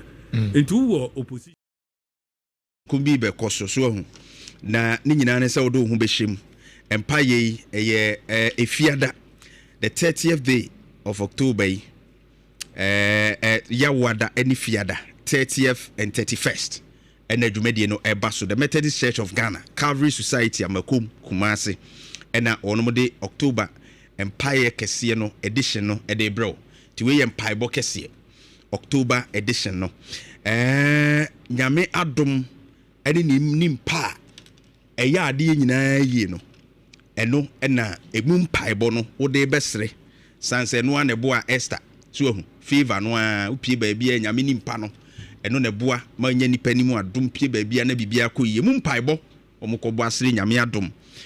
Enwum oha eni dunkuno nchichemu ye aduonum enson kosi aduonum enwotwe ho no wayi tiesem na free a wono mo de ebedi dwuma so nkokora bompaye mu eden on the 30th of October ya 31st enyansem ketwa very reverend Henry Ampau Esiedu ena dwumedi sini na so erade akoa kwesi donko na bekasa ewo ase anopa no nkono ekosi dumienu premtubre abribia eye 30th and 31st no sabre no ena ehyasie ti na do ho ahyem na okropon ba se ya do matene ni abehwe Reverend Emmanuel Chei boate enso eba a wono nso ede nani ebechirim kra nya asem ketwa na nyame ngosre wo nso no wono mo ede ebi adomo Calvary Methodist Church Amakum one Babanyara Sports Stadium no ena chese edi nhwe ni mutifo ani chim na okropon no mo na bibia entumi enye fine pa hye nso se Asante Achim Rural Bank omo the peace of na ba wo ya ban adwumani Asante Achim. All that you need to do is ubenya unity ubenya nkabomu kese the ekosui ugidi say unity betimi aba because for example Baumia Crawford did Ken atem Ken Crawford did we atem we totoman abronya faha we afaha. Do you honestly feel said the omuye unity betimi aba party this unity ebema etimi gukura what you say and etimi bakura the map obi abetra so chair no what you say Cameroon na Amadu Ahajo na ye president and Pobi aye ne vice president right Amadu Ahajo actually free Kano numini Nigeria numine Mali numo type on Nigeria no mu free se funa ninia wa benye sika wo hobedema on the name twe bro twen hunwi and o de aba be ye president Cameroon enti also mu yi no enti do omokoye Amadu Ahajo ko hospital omokoye no na omakoye fake report Pobi ame aye ebia walu sunenti metimi aka na wame aye sa ade no yes Amadu Ahajo yare wo mso constitution mso kire se so yare a ada se ebeko general elections ana se obe hand over to your vice and wo mko ka se ni hand over to your vice Amadu Ahajo yare you know sa 4 times ni nya ye so yare and you be before the election samre no so na eneme nko yie na probia no se se to aba no a Social Democratic Party e opposition ne beba power enu oye ya na yi di free ho enu obae enu che se Amadu Ahajo sa akọhwe ne yade mu aye so nyare nti ko osan ya ba enu omopam no no kontina ne kuru what ya see ya force na mana yare Social Democratic Party enso so ba ya won ba yire wo mo ho no no English French no musumu ko checheye eyewete sa ha ye ade ye o ene ade te say de wo kan eyewe camp ene wo musumu cheche basa wo mu nya first wo mu de ayi ko ene wo mu nya be 36% e ko 37 wo mu ba eno ade yo mu to ye wo about 3% ba kuno nso so break no ho de no kan wo mu no akote Cameroon Movement for Democracy. At the win election, no, your friend no Isa Shuruma, near win election, no Assad and Ra, at the Yamaka say. Omobubo ye. One naba. Social Democratic Party, no. I photo 3%. Yeah, Parliament cry. I think they scored 0. Eye Pobia mu party no. Enya Pobia no de omba kakra. Na opposition no na ye very strong during Amadu Ahajo's that time no. yeah disunity AC mu no and no probably a work ya me mu breaki. Okay, I see. I'm here in French English.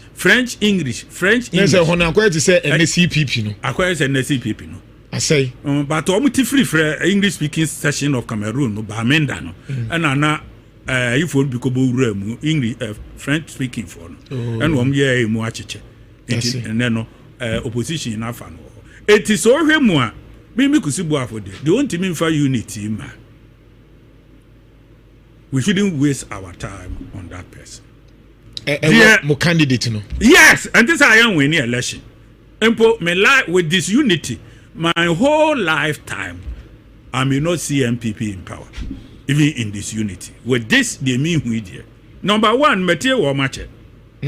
Number one, Ken Camp, and Dr. Mahmoud Baumia Camp, Honorable Aduchum Camp, Honorable Brian Camp. Engineer Kwabna Japan and so campo. Metieti or more. Oh, when you tell me to oh, me dear Metie, but here almost script how this almost Cassani, Metria, Betnasi, a rural language analyzer. Me or language analyzer or a chair me foul said you can't put a yes this way. Once you can say Bubonin. Never more befitting language analyzer. Who now bar, who foul languages. Now more like content analysis. Yes, not the amount. So higher 40, a higher 40. I see. And he same free Dr. Baumia. Dr. Mahmoud Baumia himself may not be a problem. Ni followers no amma oma say na tade and omo tete anwayem. Dr. Baumia. Yes, and you end up defending more of his followers than even defending Dr. himself. HSS Amiri no. Wo mo edi na chi ni bi kasa no anya mede mimi kusibu afo oti ase ye nko ayefro emfa preko eni achi obeyi watade ye mufin de we de apakato o se ye nko de ye nko ayefro emfa preko eni achi. I've said it several times.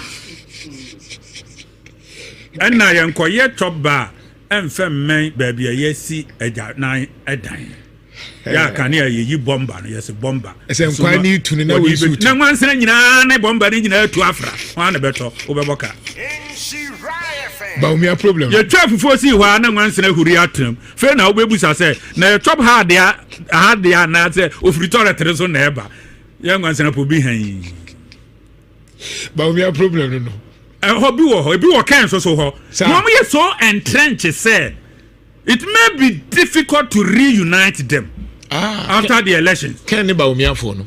It may be some of them be trans kura or may join the kura and those who know so be join in the crocro de join. Unity ye ding. Now ye hear unity. When we say unity, chairman or any the chairman in team. So can who asem. Yama men so frima, or no so frima or parents so aka ho asem bi. E dey afa unity ho. A lot more samia you kunom me makasa dey afa unity ho. When ya unity, yes say bonsam na bonsam kura en divide no ho. Ene ne ho mfenye den ensi ani bonsam kura mu united. Yes. Satan is a united force. That's deep. Against Christ and his followers. Abayfo ni nyina kabom. Abayfo nyina kabom.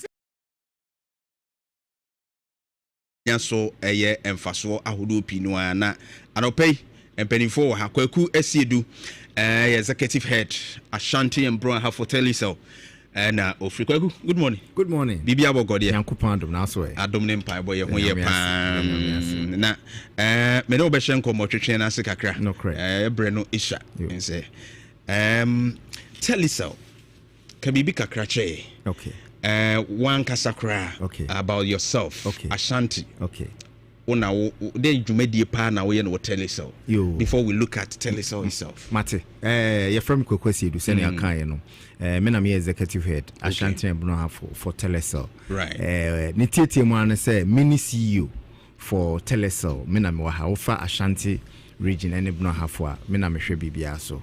Anope de Senya Yenimre me cost straight to the reason why I was. I think say last year. Right. Yeah, the promo be by more money promo.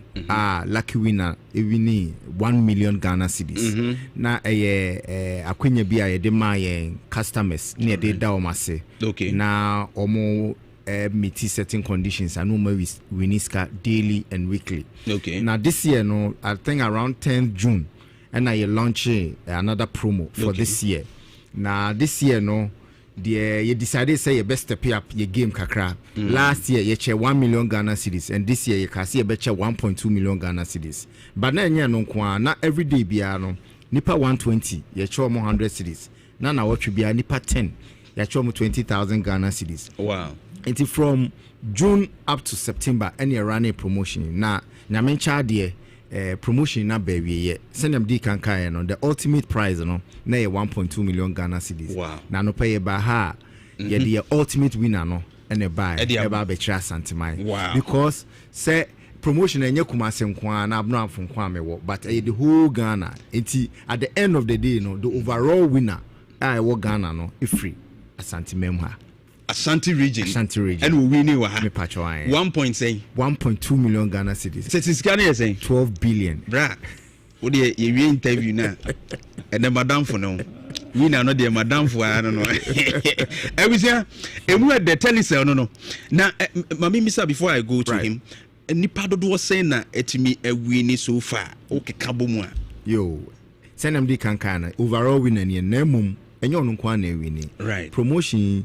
A baby na ya chenipa over 14,000 14,000 sika every day and weekly okamboma nipa 14,000. Then the possibilities will be between and be near high. No correct and no answer the hushe munkwa dia I was a mamenko yenia or no wini somewhere yaw excel winner no Sammy. Yes sir. Oh why de 1.2 million.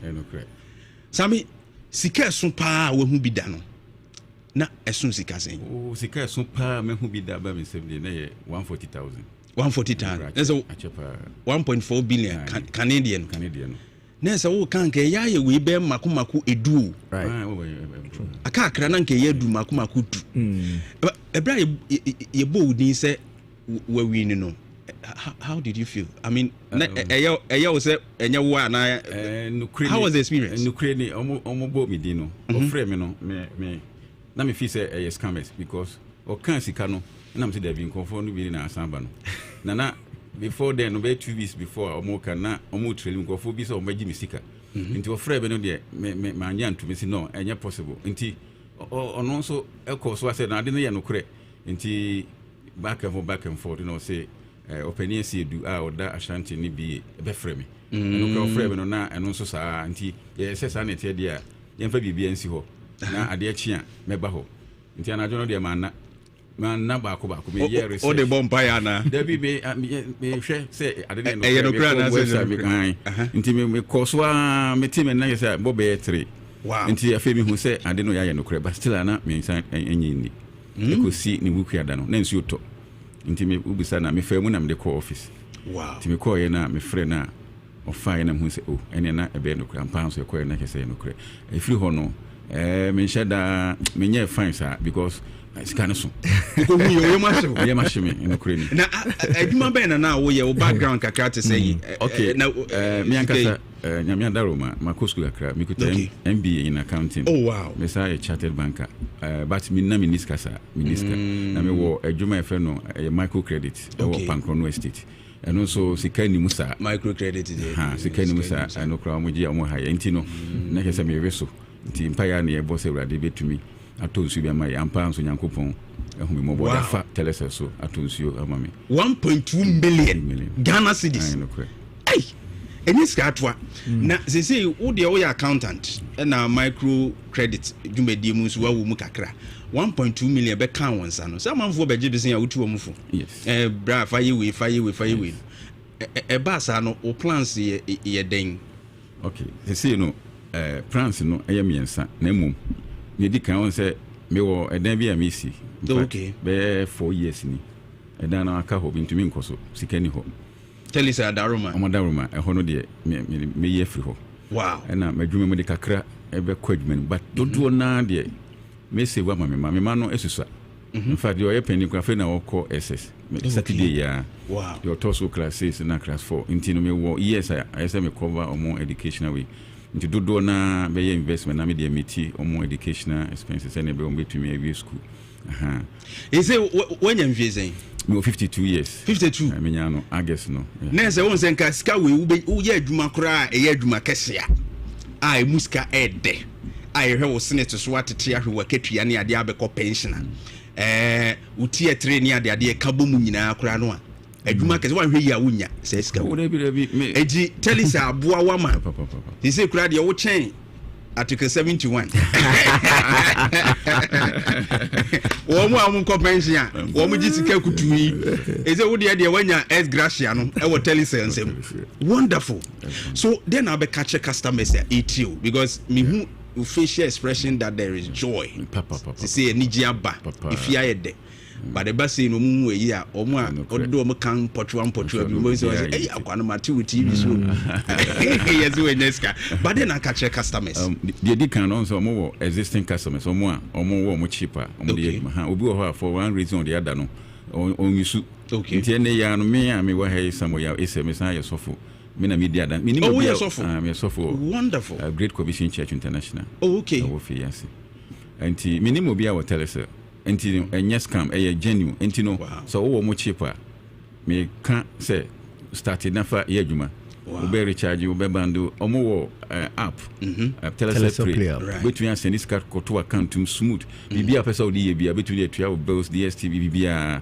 entino existing one omo consume su na woni bi so a na wo timi kan ese okoto cheap ni bi telecell okoto omo cheap ni bi cheap no so wo fom efo medase Samoya Oisel winner ono na 1.2 million no when your grand prize no enya sem getwa se ubenya saa sika we awini na watumi abenya that grand prize no nipa 14,000 as a executive head e kan no na awini meaning say unso chances won bebrebe but maminti okwaku so far ekwa akosi daben mu wie ne daben sisi de yewie mo wie sisi de yewie into ultimate prize no and ye de ma Mr. Isel no but nyame ya adom next year no ye de nhihye for beba o man for hwe ni wonderful man for hwe but send o kan ye no entwen next year okay start eje wo telecell sim enne na start use besides promo no your other wonderful product and service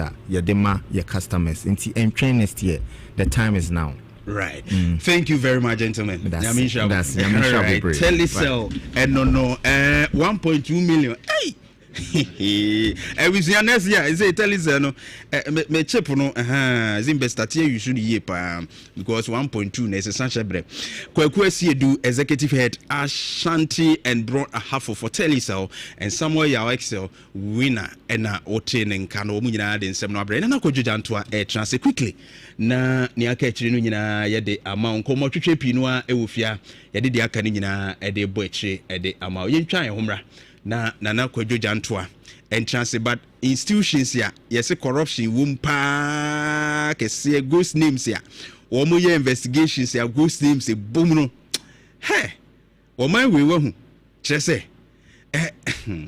asemu National Service Authority wo mo na rank first critical to hear the red woman na just a critical cry Ghana Education Service ghost teachers retired na wo mo GGP almost boka 1.2 billion hey severe controller and accountant general department 450 million and this is severe just a ghost names you know Edding nana itna say in try homra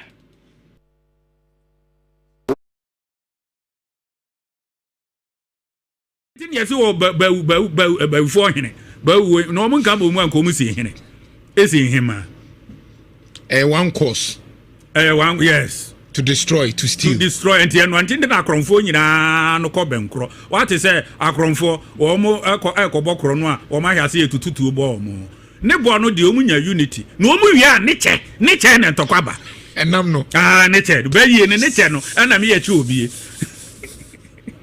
enti ken ne ba wo problem ho no ne wo ho wo mo no pese bi obi de obi akeka bi o ye kan ne ba wo mi o ma akeka bi enu ma hwe mu obi wo ho no mo de bi e betena ho ache what you say but obi wo ho mo so but aye changes kakra enti more or less he is speaking more to his people any immediate wo mu di nachi no what you say to become very circumstantial in all the discussions. No one present or message ye. No munya kasa. And even within a while on so no. What shall see two or more for den. But what about the larger electorate? Or medical no. What you say? Yesu Christo bebano and wako say Roman father emuosu. Now we shall see nga okaton so na. Na Pentecost sofo mini o bomasu. No matter say Yesu totroba international. What you say? Now, I so I'm study no me the honorable aduchum ka ho. So far, me who too much of any me spot only one, but no cry no maybe nye bia me am catch and say honestly it could have been packaged different way. To say you been with the make catch Dr. Aduchum. Yeah, they could have been packaged and explained very well. Only fundamentals. Or no the year. Economy, unse Dr. Mahmoud Bawumia can say, yeah, patch out, and no beka say, but only time into hono yankakura. Okay, at this unya time now lay the foundation to discuss the media person who interview. Maybe make me a twist no. About twist no. It per foundation no. Now build the premises. Ya say your boy your home modern. What cover COVID in Samoa before COVID. How the economy was moving. What happened in education, road construction, health, and a lot of things. Any innovation in near and it's a near many no afani nyina now dia ba what you say no I can't also say bema be ye bi no am ye nyina Rome was not built in a day. So more of deductive reasoning. You must dwell more when a communicator. But me this year I told him that build the promises any media man be ankasa lay the foundation first. Yes, we no bikura we need foundation no obetum bi fum na ve what they destroy. And no nankeya hardwin. And no nankeya hardwin, but maybe was starting in the growth for no explaining and I may share the repercussion of aftermath. Okay. And not to mean who red flag. It means they are doing well. And this are generally the communication in here. What you say?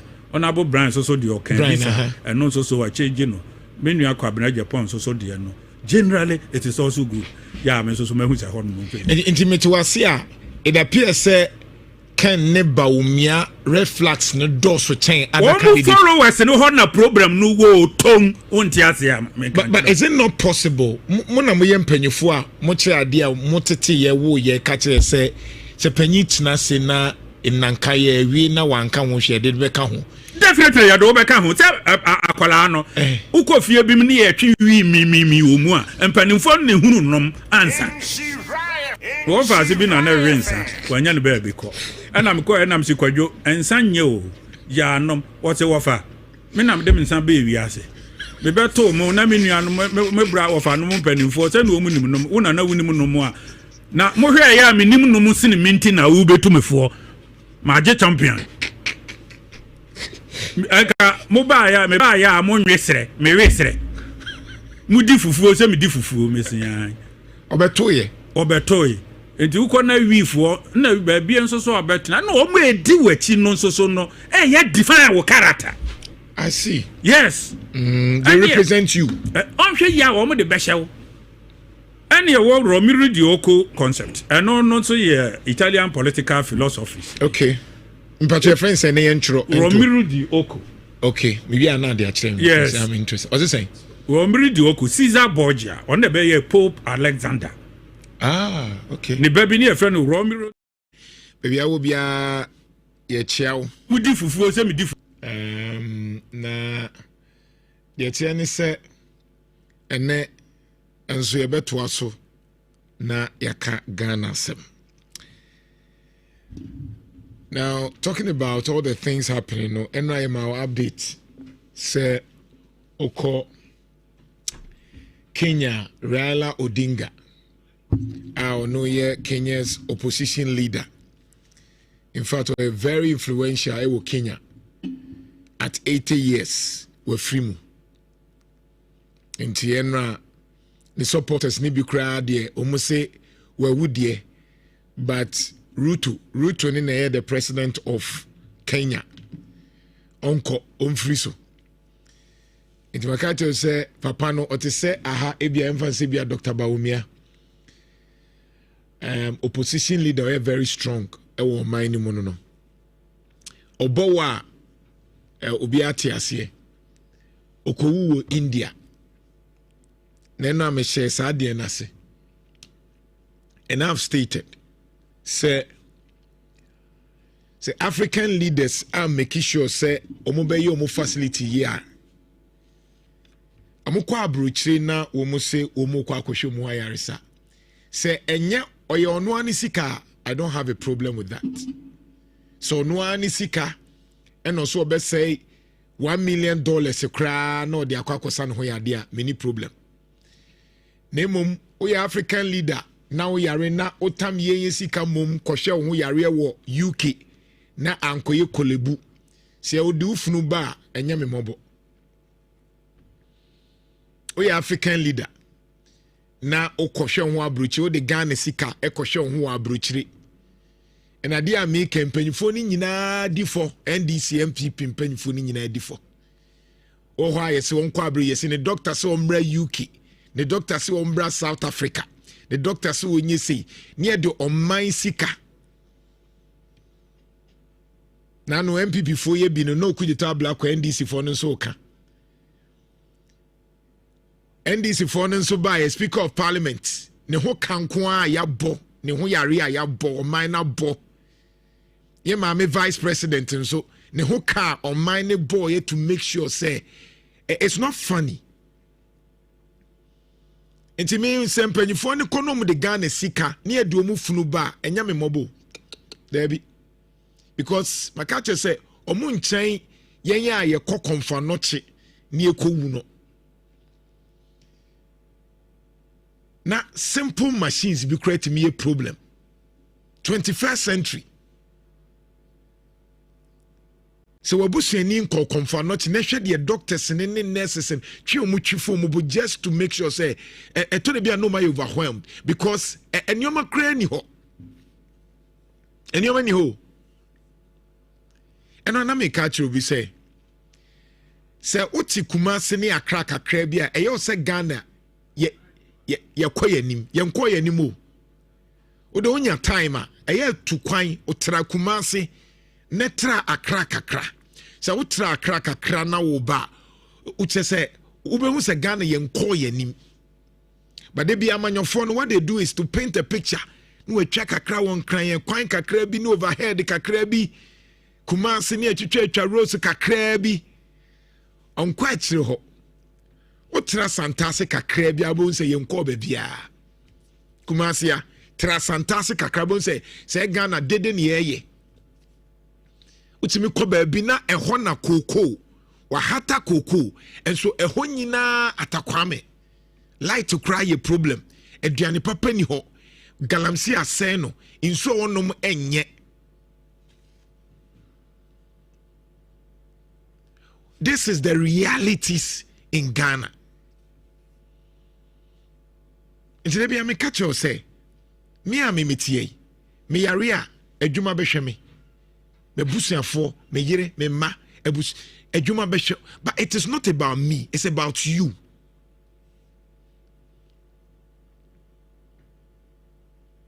Me busani ba kokoda konfa nochi owie ye no ye ma no option say ye mfa ne nkoda normal ward na ana special ward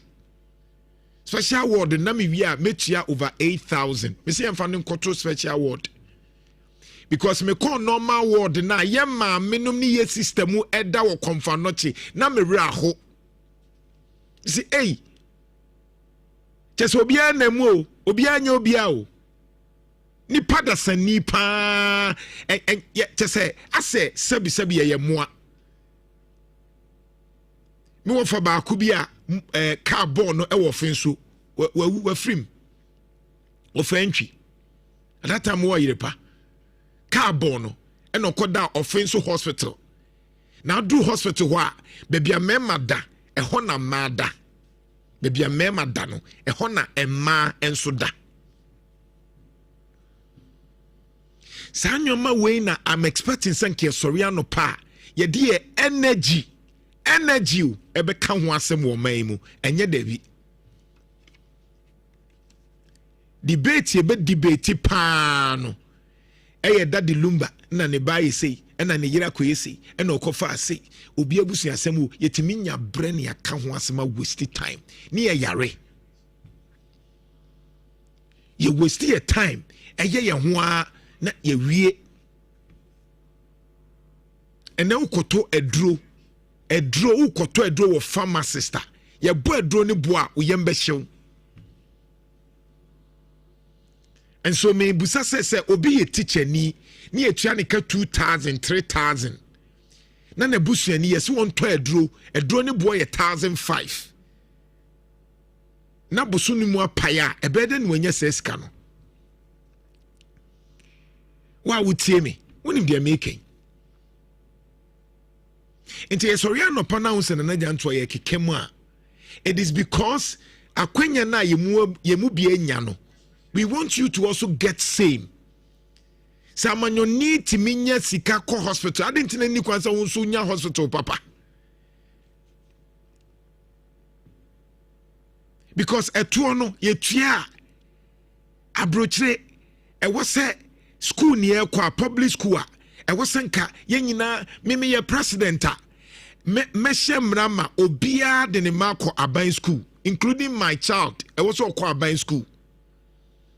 MPs e was so bia bako aban school yama unko international school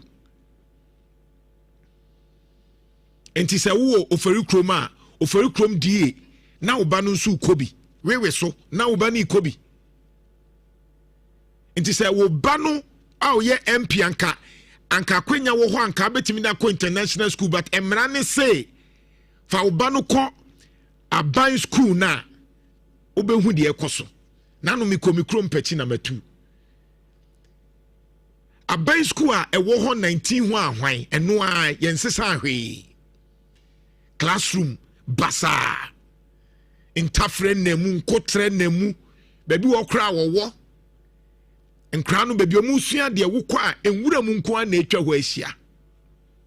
Why is it okay? Adentina ye okay mpese mbusa adentina sanyoma we enkenya Ghana ni. Why? And sanyoma we enye Ghana ni but you waste time talking about things that are not relevant. Aden me pese mbusa. This way me monitor social media. That the luma yesi. And I'm saying, hey, enkrofo wo China omu de omu bre AI. Hwe de adwene ho. Ghana ye tam 2.4 billion ye de akokra emo. Ye de akokra anwa, ye de akokra intos. Ye nka ho asem. O hospital nye ye nka ho asem. Enipa ni adwuma ye nka ho asem. Unemployment bebre ye nka ho asem. Na buy ne ye no mamu adwuma kakra no mamu 300 ne 400 ne 500 da. Ni agye atum say ya create jobs be 1 million. Etua mo kaboso me say 500 Ghana cedis.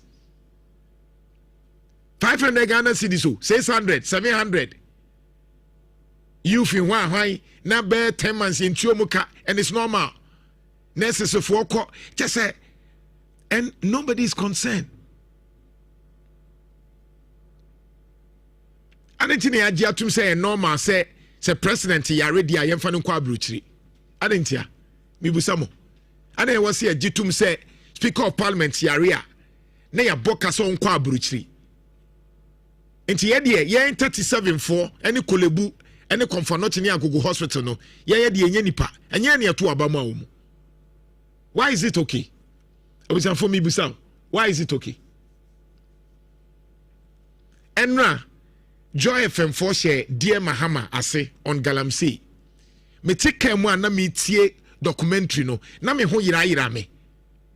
enkra no ensu a yesi ye omu de bedware kra ye problem na omu chima mumfa nchem omu chima ensu a omu de ebe hohoro mu hokra ebi ni ho na sa omu kan ensu bi a omu sa no mu dia ahohoro mu ensu na mu sabi enka wom enka sanso na bi no mu di dware ne akasa onfa nya Awurade Nyankopon Jesus Christ afem mesia afem kan no na mintimi ntwi because me hye me baba ensuo pa wono odi dware edi dware ye de sabi ye de flash ayimpo no eni kra ye neat na obi a oye Ghana ni na onya nsuo kra na bosome so a odi aye ne ho ye enti oba ba ko say the water is dirty and Jesus Christ enti nsufina na emane sade ehohoro mu ho at that time enti nsuo na mu ye infected yeti ani e ka galamse nobody cared enti won say yare ni nyina se pia ko hospital na enkoyi no enti se panyin no onya kidney ni liver problem na yade meko South Africa can Foriata so nam o hwe no ho yare obey finance minister for 1 years o yare wonnam o hwe no ho yare wantena hawo owie ye no onnam e make sure so person ho to no it was finance minister no this ikase mu ma ye comfort yie ye agugu yie KNS hospital ye ni yie se wuane na sefo na Jo Mahama sha ase a eka nwuram no ye ba na ye wie ni nyina agenda 111 yi na yetimi ye bi bebre a anka wugi di senka ye ho ntoya na ode ko comfort ewuo bi wo kra na ni kwasa nka nipa wu Nansay records be ne buy oba Ashanti region a emma omukọ awo so wu no Ashanti region ye ne ye high sa issue ne fa ho there bi se we lusu ne ba obe lusu ma me na ankasa we lusu ne ba obe lusu ma me why is it okay didn't na say ade we hayen yenya bre talking about people but not development. Your concentration here about people, what people have done, and not development, national discourse. Kwame Nkrumah say, it is time for us to have our personality and identity. What is our plan? Yebekoni say ya, jinu biem se uwa baba, ewo baby, na insua ode eye ne hu yie bosome aso no enso no ye fi etese gata mu nsuo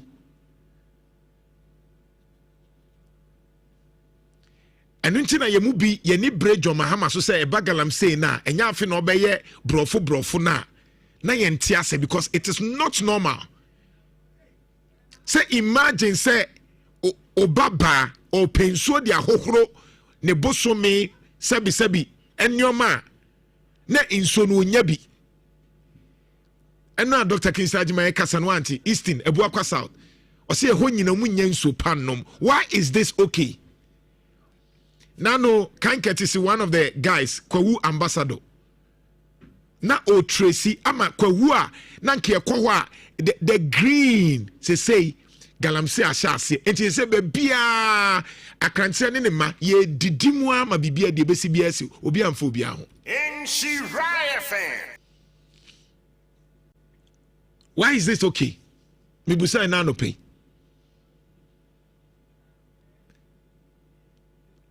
Mame found kwa China. Yewra Jo Mahama ewo ho. Na okwa China. Omo wo ensuo bi. Wo de hwe ye ensuo wo de bra Facebook na be hwe.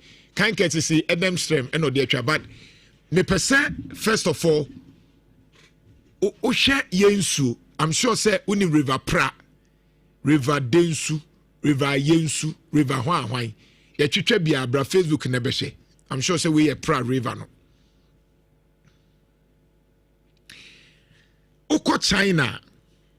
Omo wo river kakraka bi wo ho. Ye friend no the Yangtze River. Me so bra Facebook na be hye bi. The Yangtze River.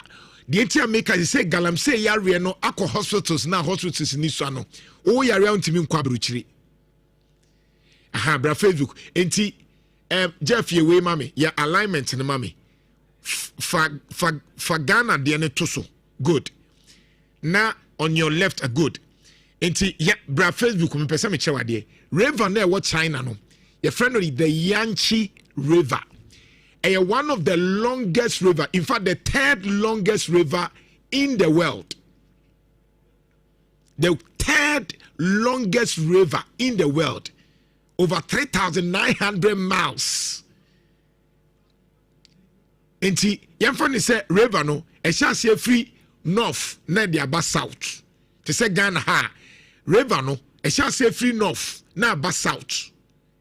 Na ehumra China for mu say yensu omu wo sa Yangtze River na o hwe e wo Facebook na inso na ne ye clean no a oba ukroma na wa jisika je bribe no no ase wunsu no ukoni krom ho a sa Yangtze River no eye you don't touch it omu wo rules omu wo regulations omu wo environmental laws emra ebosa way who buy it's in Ghana ha can say Pra River rules on Pra River all the longest river and the tributaries mimi ye geography ye ka tributary a ye insuon ketenkete a eko join esua kese mu enti River Pra no ye wonsuon ketenkete ekobubom na akwakoye kese sa na nyankopon ye bibia Etuba Facebook a Yangtze River no ewo left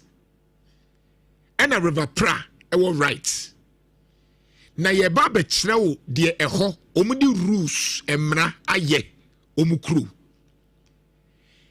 now be kinkan we mami me kinkan ama order of the president of the republic or of the People's Republic of China but yo shemami order tio order yera Mahama nye state of the emergency omututu papa so December 26 2020 sa river no intinkawe kame ye order of the president of the People's Republic of Ghana intinka aha Ghana hankeye the River Pra protection law hwe edia China for their mano the Yangtze River protection law sa insuo no omude mra aba it was order the Yangtze River Protection Law of the People's Republic of China adopted at the 24th meeting of the Standing Committee of the 13th National People's Congress of the People's Republic of China on December 26, 2020 is hereby promulgated and shall come into force March 1, 2021. I say Article 1, General Provision. Article 1. The law is formulated in order to strengthen ecological environmental protection and restoration of the Yangtze River Basin, facilitate the rational and effective use of resources, safeguard ecological security, ensure harmony between humans and nature, and achieve the sustainable development of the Chinese nation. Emrano nyina ebebo river no ho ban omomu use ne sa anwoma ni nyina. I said this law applies to ecological environmental protection and restoration, production and lives, as well as development and construction activities of the Yangtze River. Ebusia Yangtze River no China. Abino President Nadine Sasha Sieka say from March 1, 2021, you dare not touch it. Now Emreninti Kofi at the update ne bebro. Now we are one kasabako ye one kasa Google China because your president called China and they kagalam si asem omunsu no omu wo mra a omudi atoso yetia ne to papa so Kofi rules ne general rules ne dey momfa akokwa ntoso nana rules no doso. Now, when you say right from 1970s, now China started say omo urban industrialization. And you must say me ade omo pejamni ade no. Na yes say nsuo ni ade ade wo ho. Omo ye no ma efin ane akoja egu nsuo ni. Na wo hwe nsuo we ya o ka Yangtze River yi. Eno no omo nom ɛno no ɔmo nam so ɛde ɛyɛ boat ni ade fa so ɛno ɔmo nam so yɛ transportation ni ade nyina na serve economy contribute to about 40% of their GDP. Enti enye nsu a na ɛsɛ ɔmo didi agro ba ɔmo hyɛ aseɛ with industrialization na wɔn bɛ realize say by 2010 no na nsu about 70% of nsuo no asɛe. On say okay wo nsuo na kabo mane ye nti wo kɔhwɛ a na nsuo no fa baabi ni nsuo ni nyina asɛe san so kɔ akɔbɔ mu enti enam a na ewom unse China for mo dolphin bi a mo friend by G na afi na dolphin na yira ta dolphin na ya omutimi di agro no omudidi agro no na yira because nsuo na asɛe omu na no na nam so memre ya wo ka ho asemi Xi Jinping e by na de o kyerɛ ne sɛ o se pollution control de edikan okay muntie mra na ewo so no pollution control yeah or say strict emission standards phosphorus ni heavy metals no or regulate it is say bia o pese o de chemicals bia na wuduro bi didi dwuma e de ye bibia uwie sa ensuo no ye mfa nkogum okay kane no mo ye sa ade no bonsi ye pia ne de gu nsuo na ekɔ ti by 2010 70% of that river na asay na wose we ni nyina se beboa ama eye awuduro ekɔ nsuo ni mu no eso bete na wose construction ban no new chemical plants within 1 kilometer of the river or tributary. Bra Facebook the eka no be hwe bi wo Facebook na hu se nya te se ya hyeda ne eka o de be hwe insuo na eka o Yanchi river na e wo China no a o be hwe no wa hwe wo de e rules na e wo saa insuo no ho a president sign ye e wo China no e bi ne eka the second one ye dey na wo say chemical bia na say eye enuro bia wo mo eye bia no na eni say 1 kilometer yeah range 100 meters yeah 1 kilometer yeah dey say 100 meters e dimi mfa ne say me de mani ibu a be say ha ne he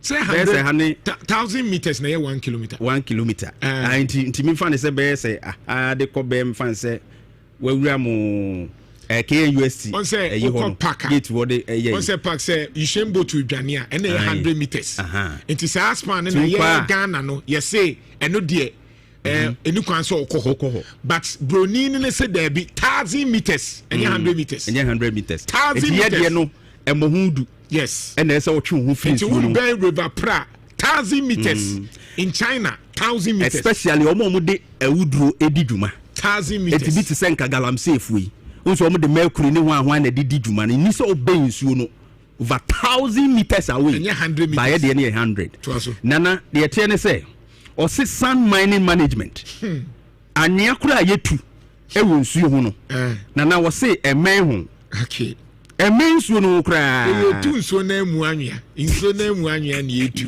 tie rules na wo China no yes next one nana the trust no wo say wetlands and grasslands restoration anti-erosion reforestation programs nana wo say ye kone bi a ye twetwa nnua de say de o ma excavate ho adwidwidwi mba wura nyina afiri ho a ye kwa ye yesi nnua nyina esen utwa ubedua etie no kra no wabane o se ma obi an ko twetwa nnua entie ho no afro mu no ye njia entie ne wo Ramsey sites e ho no ye nsi dan ye obi ho ahase no afro mu no ye si dan afele entie no nana eno so asem no no aquatic life protection okay o se from 2021 everybody nei okay China abane si ye nyinam ewu nsuo no sansuo no ye nyinam e ma wo nyinam dabi okay eno no nana de ka ho ni o se ship pollution control vessel waste management and cleaner fuels okay on se ship no ni ade bi na mo ebu wa mo duru ana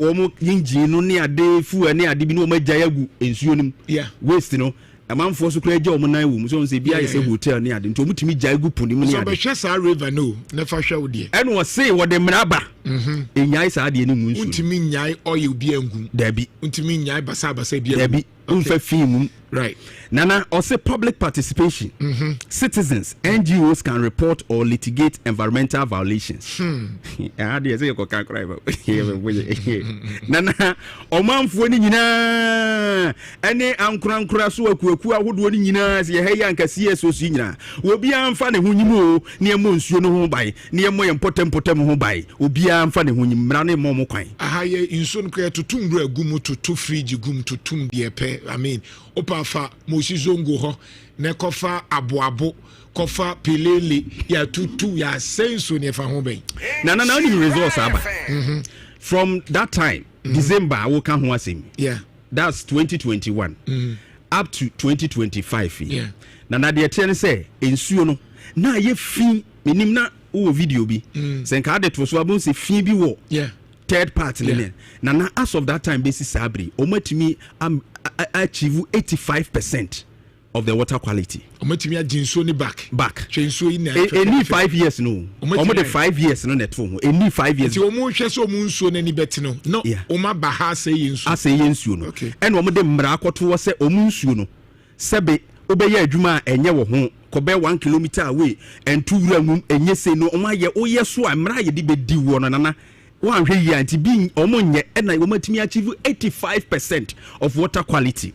Nana illegal sand mining a decrease by 70%. Na manfo to anuano wo nsuo ho basane ade ni tum te se galamse di omoyi nana ekofem a te se wo munye yo 5 years na nso ye they are fighting ai eko na say aquatic biodiversity emu agu nsuo mu ne no ma ekeka wo nsuo mu abode ni nyina no na say improvement abamu a say omuani timi home fishes no edoson a te so wo mu increase ni nyina ya Xi Jinping 5 years plan pa ode to us wo de bo nsuo no ho ban enye 10 years o 5 years na wo sha say from 2021 up to this time no near December ndui edu December no wanya 5 years agwa medasi Kofi mpacho veteranse mami inshira 104.5 mi be lines no na ye din komo kakrabe 10 minutes na fimi wi amene former NEP director Kofi Ofosu in cancer MPP and so atwetwe enkomo osomwo Nana Akufo-Addo abaimu very influential in the party ti yebetwetwe enkomo among other matters. But maybe lines no based on their what and then I bet me a film, then I bet me a car, then I opposite or contribute 03220 835 81 03220 835 83 03220 835 81 03220 835 81 03220 835 82 03220 835 83. Mo am share with Facebook consume me mo comments about live on Instra 104.5. Mensaya or say Nana I date China 2 years.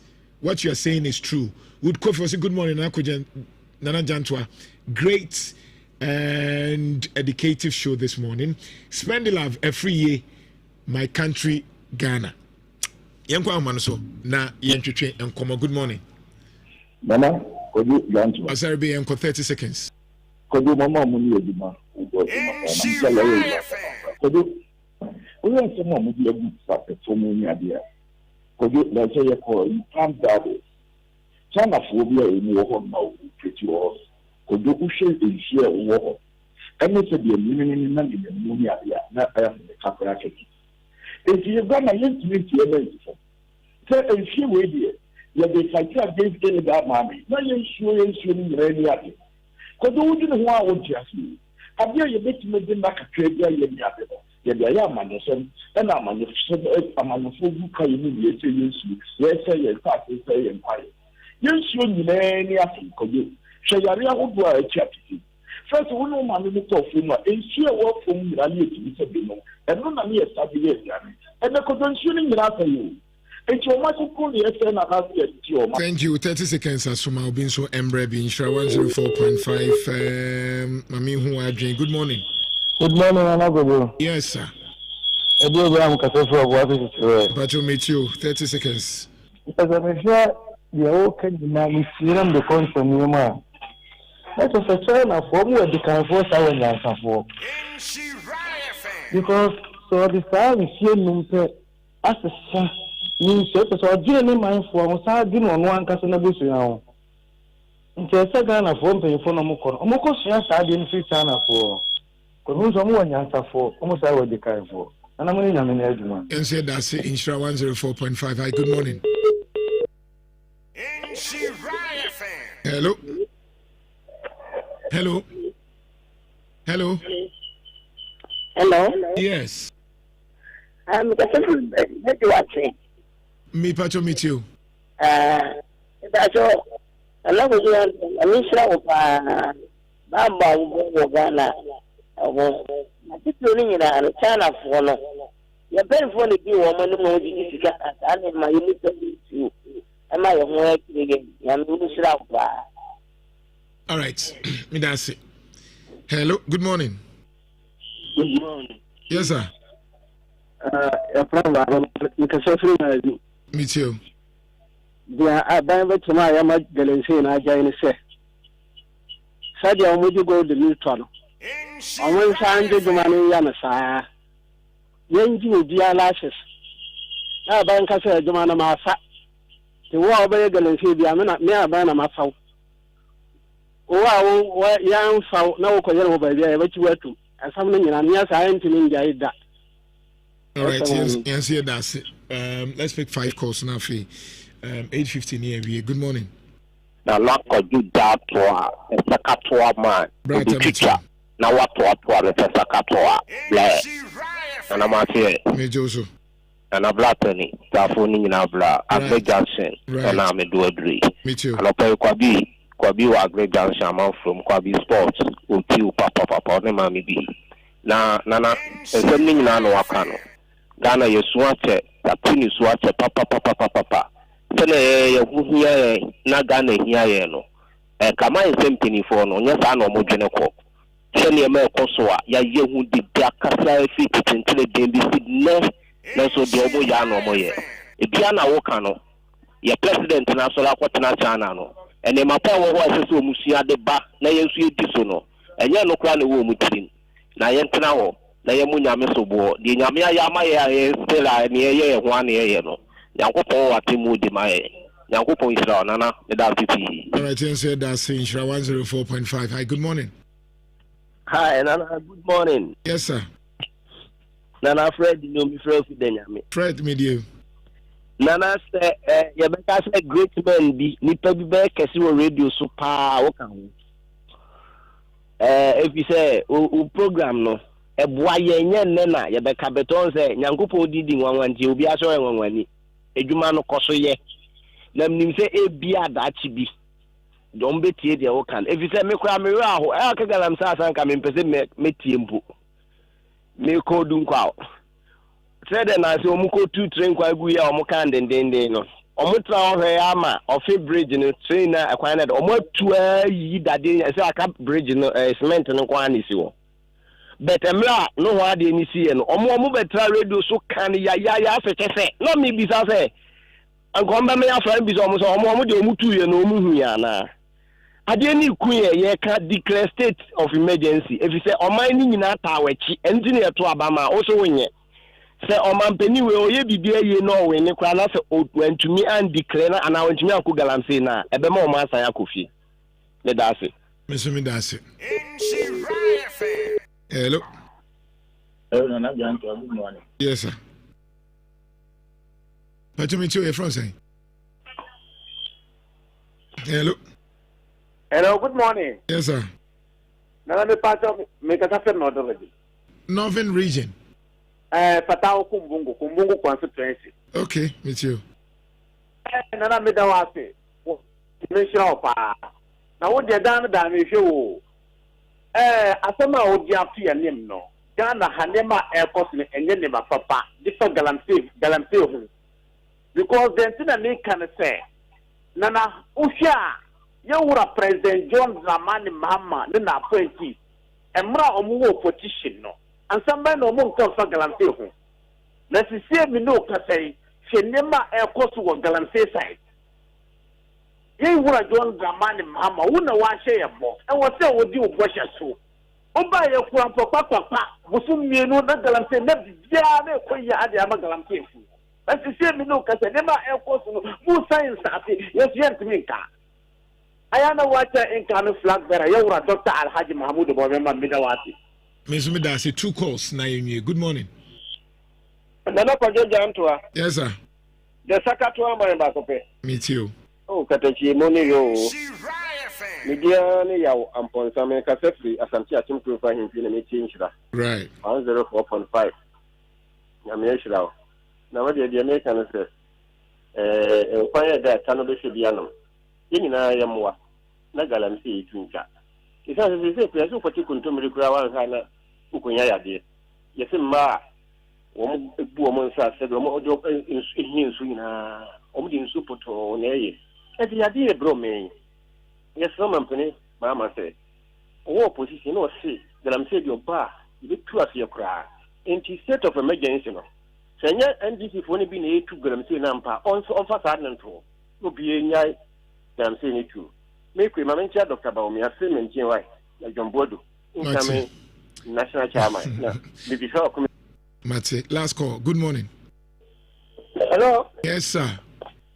Hey, na bi kwa si wo ye di na Jantuah ni akokwa asantuma BBC da bia me catch us o hene ba sikejata wachi because emwo di bo santiman also bia for afibu the first say kumbunku so si mini abema yi ba ho beboa de okosi eye yi no eye inu abema yonkuma nyame fa kansi wa hancha me na twetwenkomo ka tell say ne tem bia meba ne Jantuah na so bia na me say that Dr. Beba santimam immediately on Family FM. Na Dr. Matuna Numpro because Enshana Santimati, Jantuah, one trouble to Henifa. And to me, I can't say, or this about the boss in Mokumafia, in Monitan Yama, a quite Yama doctor, but you shot that Dr. Beba in Shira, or into a body on a minister, how could you near Queen? What side of Baba Bia?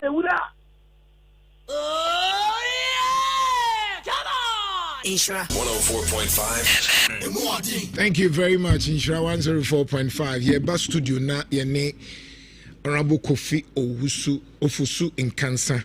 Atwetwen komo. To say the meaning amoti no. Yera John Kuma NEIP ona okoshe na nemu.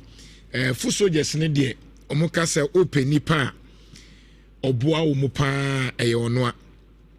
Fuso jesne wutia oko kana fuso just ne babo because fuso just ne de omoka se open nipa oboa wo mo pa dia eye ono a Kofi good morning nana chetiefu nyina ba ha check akra multimedia group kumase what tech nyina those days ne follow from was kra those days love FM de seja Ashanti region na omudu ti follow actually ni chirabeka ho we square the concrete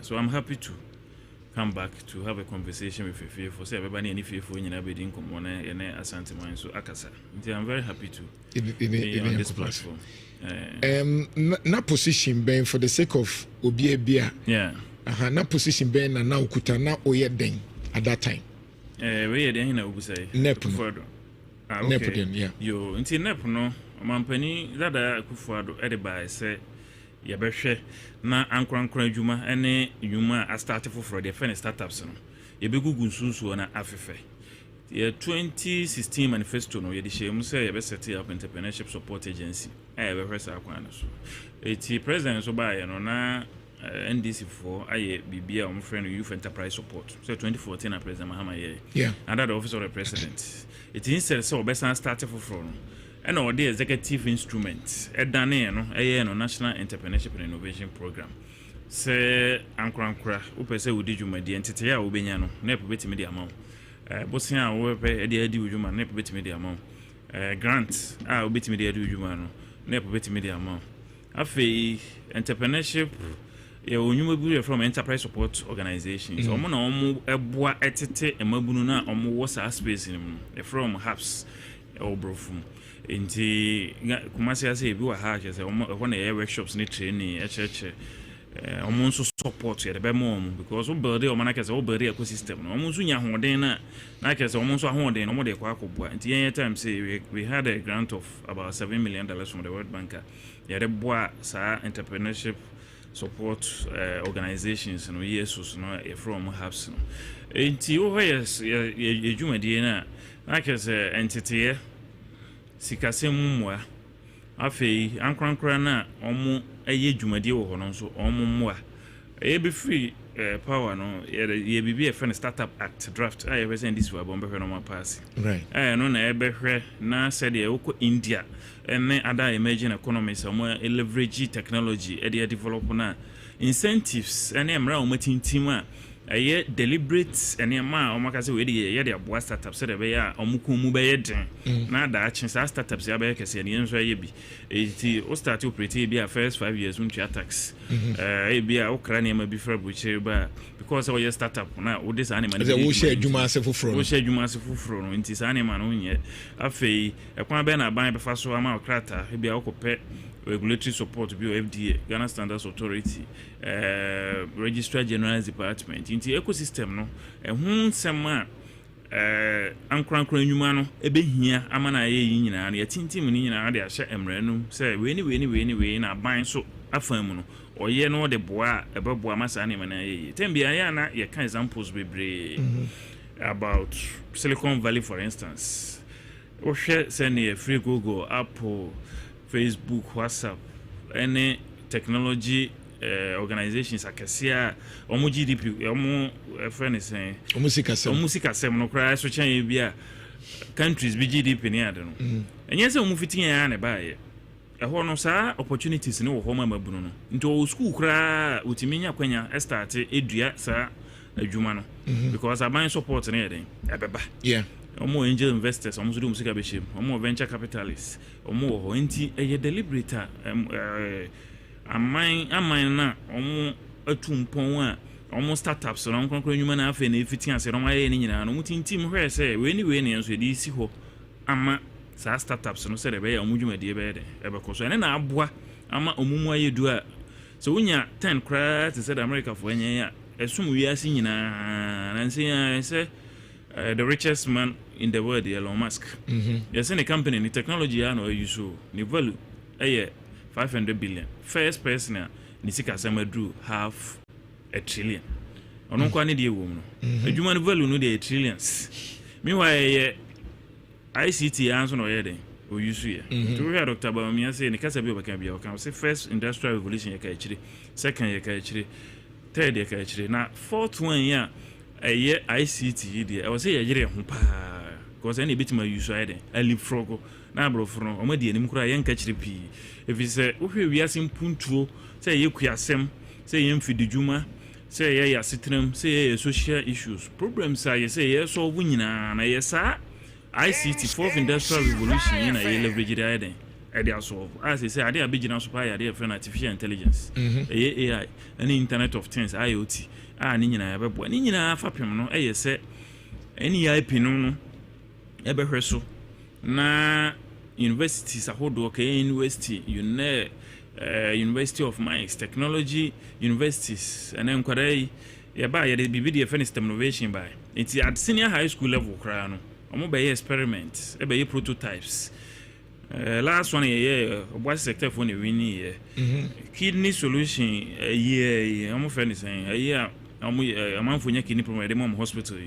and no solution omo ye den omo ye omo enya ahoden na omo betima develop eti se aban man na ni koso na se tintim sa amre ni enim se ye hwe na ya select omo musu ehunu ni ntem right from the high school level ni ehun se ebia emabunu we ewo idea ewo area we mu omo ye hu prototype nti ebo omo omo betima develop that prototype na be ye solution abeboa oman ni nyina na kese emwa no akontem na o ma ye sa de no hu dwumadia ya guide o ma na che o musa no university o nwie no na idea na ya de kese na de ba kwa ye nya de nso ne se nkwara no e de idea sene ba but said ye be ya se wanya solution no ye presidential pitch last one ye say no ya kan sia ye na mabuno mo the most innovative ideas omo begina president and no omo de akere select first state the whole Ghana the odi kan no ye student of University of Mines electrical engineering student of free sunyane or the idea number ya jaje no so we win a good idea but to here scale the be general production said be ya sa any solution na out e kra oh ye call from your phone na a connected to fee na atimi a raise alarm ho am obi adwen be ye ne se oda so ho no etimi abba ama na be ye ade be serve society nyina because oya kwala oni ahoden a obetimi de I am mass production of SaaS solution no amanako FBM. So India a very very important sector. I say yes na mejiri say yenu me ndisi for omabeso mu startup act no you say adwuma say be Ghana Innovation and Startups Agency ko South Africa more Technology Innovation Agency ko Kenya National Innovation Agency mature the ecosystems of Africa akra no matintimra ebo sa ankronkro adwuma dia start for year as a use technology because technology solutions na scale up with me ba muntam etimi ko ba bia a foreign exchange esika asem nye because yemfa bibia ankwama no ne enkoton I just say you go ko ni you go there no kra na yemfa value nka ho ntia kwa esika yesi yenya no yenya ne ye but yetimi export solutions technology solutions target West Africa sub region kwa hampo alone ko other West African countries yetimi se Ghana ya ye bi pa because you enim chen bibre a habit my the hub for ICT solutions in the sub-region, 400 million market in the sub-region, you take advantage of it. After no, I lip service and start here, but you can say about 1.2 billion African market. How do we leverage after to export some of these solutions? And next time, you say you better about movie, you better say, and near my other African countries in any beginning, you be co Amagana and some for so. We're gonna carry there, cheap womb. And any million a world standard African countries be brainy be ya de get address African countries be brainy be ni na so Ghana for na ye de get address me meet am ni cocaine with square computer science na ye Ghana card margins Ghana ni na ye most of the name na ye nyina digitization NHIS record ya digitization name na nyina about 70-80% of the vendors na select mu na ye Ghana for we kire say sa name am ye mo support na ye share create special desk exporto Ghanaian technology solutions even to the sub region alone ebeko Liberia ebeko Sierra Leone because you say nya there ukọ North America na ukọ Europe abe say nya beto ukọ Gambia no ni Sierra Leone ni Liberia na mu say Ghana no ye we yanim chen other African countries no bebre it is said the India for ye call telecom sector, banking sector, obeko na Oracle consultants and IT for ahodo na omo na tete ho no yenso betima ya Africa India said the air first you STEM education there by technical and vocational education there by AI labs at Dr. Barima for instance also new opportunities now about set up robotics lab a work data center e bi ho how can we continue from there so after incubation ya tete mabunu no we are ya sam omo entity ya ebeto so no ma be experts in this field Dr. Barima waka so 1 million digital jobs na no kan do na be provide services no to the international world offshore opportunities because so what's ukuro mu kra na se wo nim de na utimi ye adwuma virtually online yes an so kra yetimi export ko so they started with export of nurses to Barbados for instance no na Ghana for nurse for Barbados bosom so mutimi mane omu parents omu de dollars eba no sa focus on technology education and then other sectors health so 3 sectors we nkwa no ye betimi ene international groups assigning agreement there's all ya ni say o man bia on standard labor no baby open to make sure so no ma sign MOU na wa training nipa na meet o standard no say Australia o say ehio o mo certification course so say the Ghana ha no kra no ko medicine o China na ba ha so ye Ghana Medical and Dental Council for exam na pass once we are able to let our people go through these international exams and pass them everything do mako because our who say you better think health you better think education you better think ICT no mu ya adwuma be yan Friday ayede because economy no expand in terms of the private sector no enu stage anipa ni we ya na adwuma no yede egu ho we just have to polish sa labor ya way one of our main advantages is manpower Ghana for adwuma omko abrochira ya de toto other countries once Ghanaians are not lazy ya bro for ye even a business process outsourcing said the banks ni bia ofra na ko India no ma pekene ade omo de ko because India for no ma prepare omo microphone for sa anima no omo infrastructure omo set up call center and those things omo san wo hu nim de omo mabunu India for any Bangladesh for here omo infrastructure nti omo nyesa adwuma omo bro for omo kakra wonte meanwhile adwuma na yeden eko because omo abobo omo nti yenya sabi ye bro for here English for de ye bi ne eka ye san wo emabuna omo nye akwadworo omunye lazy omo pepa so mbe adwuma ne de aka na yesi ebetutu yesika sam ye na yenya infrastructure ni set up na ka kumasi ha na ka ya ye horse akesia grade A program A facilities e gugu ho eti company no fra broche ba ya na onim se ka university ne Kumasi Technical University ne Garden City University schools ne wa hantin kwala na makwan kura otimi ebe nam ho e de earphone sharing ne nsa ne obi o America kasa e ne medical records won dwuma e me diska e de ebe fie. All these things are not happening because enema yesi ade so in terms of infrastructure no ene ne mane be abekeka ho na ye drew bia to say companies akese to say Facebook, Oracle, banks akese any Fortune 500 companies omodo mo dwuma ba you know because they don't compromise on their standards. They don't joke with their customer service. Nti onim say e bia ha internet re munye den. Wan hwa ne customer ka sakura na network na tikwa de no mfenye den. Onfema. Onim say wan hwa Ghana kra power kra na issues ho. Wan hwa ubi gasa na light na duma onfema. Right. The infrastructure no. Right. And I see na etimi abua. I think we'll have a thorough discussion some other time on some of these job opportunities and even syllables nimpo. Because if you look at most of the university in Nyome bia musia obewie no onye adwumanye the kind of education. Yeah. But I'm thinking Senka this is now the 21st century skills. Yeah. Think from basic na to that level. And umpo the American one is it's a problem. The only here basic literary skills, literacy and numeracy skills. So I can say the jobs are Dr. Barima de Okaya. And yeah, computer science, electrical engineering, and computer engineering. So okay, basic data entry, okay, transcription of medical records, okay, graphic design. Okay, so any man I don't know once I take school tracking can basic high school education. They actually obey. Idea a year general. I will be at me be IT. You don't need a degree in computer science to practice it. You need a passion for it. And it's a what nimdiano ubitimi the idea aye. Yeah, what private sector na ye dwuma. Ubitimi college no aye humanities. Akọ NIT, akọ other finance IT schools. Akusua abaye database expert. In fact, baby na me ye dwuma the best database guy no or freely going to buy or ask. And because then any IT no hunting no asua no ye den. Na utimi ye. Nti wo kaya Dr. Barima I can't 1 million de keta jobs. As some can say the here say with me tire na etimi yede. I can kind. Etimi chiro. Even programming e kra no, coding e kra no. You don't need to be a university graduate. Some of the best programmers don't have university degrees. Skills be here. Say wo hona ho adoma chede. Obi hu say dey say dey bo ne ade tie na sa na tie. You start here na hu say you have the flair for it. Now you are there. No so obeto so ayes me wo akra de guitar center. Me wo for CB first and church. Ebe ye attachment to. Or a good programmer.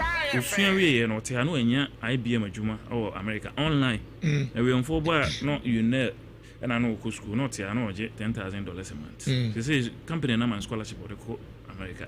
But the akai say aban no de ne ho behim because opportunity aban beti makwaje aba maburu no ankran ntimi nyeden enkwachema. Right. Because the foreign minister can go and sign an MOU, Minister of Labor and Employment can go and sign an MOU, Minister of Environment, Science, Technology and Innovation can sign an MOU with a counterpart in another country to streamline and regularize all these things. Then on a mass opportunity.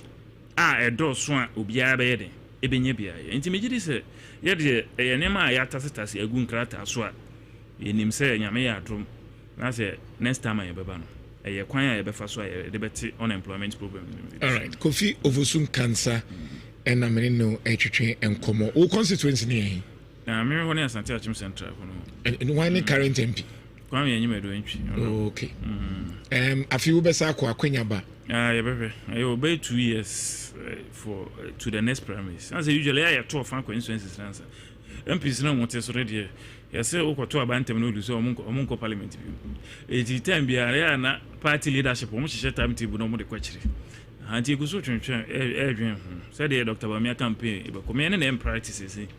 Dr. Barima be faso a nyame pa January 31st obedi nkunim. Minimzo odi nkunim wi na half of the work is done. Na ka say January election 2028 no so man ko parliament kura na say Dr. Barima ebe ye president. Me gidi say many opportunity area serve ɛwɔ na ba mama misumisu ehuna me woro me de abɛboa nti that is my priority.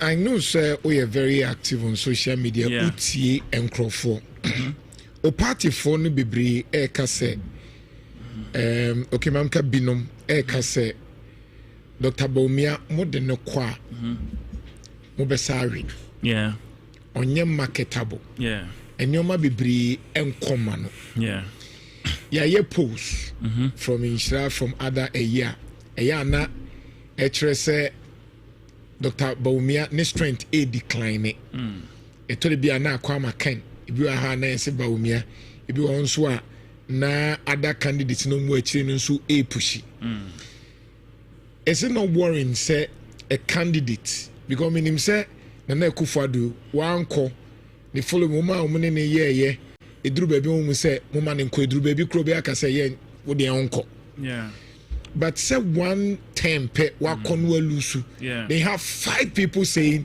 4 people saying yempeno is it not worrying? It's not worrying. A MPP tradition so anything be no so obeka ya President Akufo ewi ne dey Akufo-Addo ba ni person e challenge no President Akufo-Addo be 16 no we 17 like I said Dr. Barima Kofi onye interact so MPP no be every say onim de so na party that here obi every say or you know kwakwana so onim nyasa che ni is good yan so ye de no so obeka ya 1996 President Kufo ekoye olusu ye 98 ye ko next one nipa pie den eko challenge mo no na kontakra ye den eko challenge ni bi e kan say oye banchira da ye ne ko dwa so ayento and so be president e ma ne be part of the government President Akufo-Addo eko 208 yes yo there be emfa de na yi pa de nkedi ala nko ya ono nke be wini Akufo-Addo ni so hyedodo Ghana form pesa ye de ko 2012 yo yanka enye yeda President Kufo Satam no nsema nkrofo kan na ni emre dodo ade ne dia santini na enye ye menye so santini betima president da me jo so ko kan sansem we munyina bi President Akufo-Addo nso sa ensem bie ni hwa ne munyina be president John Mahama His Excellency ditini ye na oteso ansa na oba 2012 wo ni ade sympathy ni ade wo de bae after so san bae no cross san kufie kulusu 2 elections ansa no ba Ghana elections na enye easy Obika Dr. Baumia marketable amentiasi because in hwehwemu ya bia kire se election ye kwen elusu ye na ya barabo ye bebo no friend is saying power 8 years no I'm very proud of President Akufo-Addo's achievements and I think he's one of the greatest presidents we've ever had. I always debate people on it online bus sector by sector education infrastructure STEM education rules he is one of the best in most of these areas. But we had challenges in the government, post-COVID challenges. All over the world. They say over 80 incumbent governments lost power. And then peculiar to Ghana. Research from Okoye report, Ashanti region there, Honorable Chairman Zabunzumuye, Konrad Adenauer Foundation, CAS, omoye partners from friends in Germany, Center Right Party saying, omondi omoye. Ni nyina hwehwemu no ewa ha me ba me dibiaba. Eniema ntia me elusu ye no, ye betimi akoso ne abobobobo ni nyina be. Ebiti sen. Eniema ni bi ewiase ahokyere bae. Ojo. Sa ewiase ahokyere bae no. Oye ho hwe enye ye. Tembia na ya examples. You see the Great Depression of the 1930s. Ahokyere na ba wiase bae no. Enso COVID abetwa sa ahokyere. Oko America ne they almost groceries 40% high inflation, 40 year all time high. Ebi nyeden emada until sa Great Depressions no. External factors no. Global supply chain are disrupted. Ye ho hwenye because ye economy is import driven. Intos imported. Imported. Akoko imported. Almost everything. Fertilizer yedigu yemfudie so ye bibia. Enti say external factors na affect other countries bia. Anything na we ase countries be na elusu elections no. Afa uje no free ho ayanka kwan ye fa so ebo ye economy no ho bra. Your debt exchange taxes be the buy to say you levy betting tax no mabu no mo pese so mu extra tax on bufi and also no mugina to e beti ayi abana nkasem ebi se yenye resha for ya emu ebi bufu ye yes ye be projects e wokumase second term yɛbɛyɛ Suami interchange yɛbɛwie Central Market ɛna Fufi Antoata ɛna COVID nti yɛkɔyɛ DDEP ɛna yɛsɛ yɛnkɔyɛ debt restructuring ɛna debt restructuring nti no IMF very sato saa nneɛma no nyinaa so no yɛntimi anyɛ project no it is a Kumasefoɔ nyɛ happy sɛ yɛntimi anwie Suami interchange yɛntimi anwie Central Market even though ɛno nso no mesan wɔ a long list of projects yɛyɛ wɔ Kumase a metimi abobɔ ebi so akyerɛw yɛyɛ airport yɛyɛ hospitals record a obiara nyɛ bi da yɛyɛ community roads record a obiara nyɛ bi da university wɔ ɔfen so but ebia na nyɛ no paa na sɛ nyɛ ni nyinaa nana yɛnwia no ma wɔ Ashanti region o ka sɛ hospitals bɛn ɛwɔ Ashanti region hospitals a yɛyɛ wɔ Ashanti region mo yɛ wie yɛ a yɛyɛ wie yɛ yɛyusu yɛ no ɛmi sɛ wohwɛ a ebi wɔ Suame anomanje menim sɛ ɛyɛ no a but I have the list here. I can go through. Don't worry, we'll find that out. But, and mention them to you. Right. I have them here. Ebi wo manson kwanta ewie I have met. Ebi wo twede ewie ebi wo sabronum ebi wo drobonso. We nyina ye hospitals a ye dey asobo foma ye den. Ewie. Mo ye na mo wie. Ewie and ye commission anipa wom. So I say MPP them say ye nya issue of communication on some of these issues. After bad the President Kufuor start here e beto aso so a be kwa ye be wie. Me am krom kono ho. President Kufuor na start Eurojet ye be wie. Tepa ye be wie. Afari military hospital ne so ewa e ka ho akwan kakra bi a ye say yi ni ade contractor na but by and large the hospital itself has been completed. Kumawu enso ye be wie. Oba ada projects Circle Cell Center yɛ konfonochi be wie. Mother in child care na yɛ gya 40 years. Yɛ be do 85%. Obuase Health Center yɛ be yɛ rehabilitate wie. Police Hospital Patase yɛ wie. Quarantine facility yɛ Shapatre Hospital pepepe eno yɛ be wie. Sewa Treatment and Quarantine Center no yɛ be wie. BDM Obuase West also Trauma Center yɛ be wie. Afei other interventions are the by yet to say one ambulances any idea hospital EBA benye nti e ba health sector agenda 111 kra me fem my twede de any friend is MSI trade the EBA commission a matese region minister so the nipa kugumo mbe adwuma ansa na all other regions ye eti saa 1 minute list here me de aboboi because say bia ebi okono ebi wo sabronum ebi wo drobonso ebi wo twede ebi wo haninti people don't appreciate say ebia eba health 40 projects list here kutami and a year no Ashanti region ebeboa community. I think we had issues with our communication but any nyina no na said na America no ebia na nyina na Kumasefo ye den hwehwe eti wohwe saa ne ma we nyina yi na se wo be kan se Dr. Baumia na se bi onye popular emreko a wa unim se na se ye Central Market we ya nyanwe. It was beyond Dr. Bamia's control because your constitution, no, I can say president in one vice president active, and as a president, as vice president, and oko. So my Dr. Bamiano 33 interventions edition and some Nina with me with distinction. Kromhano, and as on my way, since the Graf Johnson obey a vice president, Third Republic in man time, vice president being one bunidia, Ubenya Numa 5 crat was I say, or buy and win or yeah, the most successful vice president in our history as a country, the most visible vice president. This year, my videos view TikTok. Yebusa school for Nkora, primary school for one vice president of Ghana. Ama moya ma meji na Dr. Bamedi no boy. It's you any marketable no wine. Any of the candidates so betimi are visible. You betimi ehu. Yeah. And so now mo adwuma. I am asking this because say bia o compare that of Kufuor with the Yembra and Kufuor in 2008. Yeah.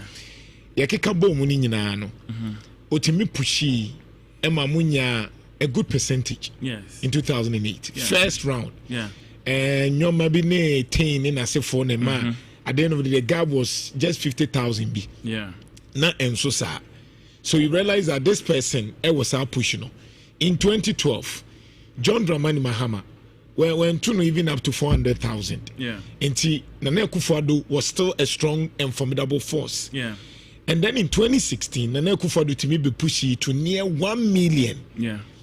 And so if you look at the first of Nana Akufo-Addo, it was fantastic performance. It was 49 point something, I've forgotten. And then 2012 too, he did well, Nana Akufo-Addo. Yeah. It was around 47, 48 something.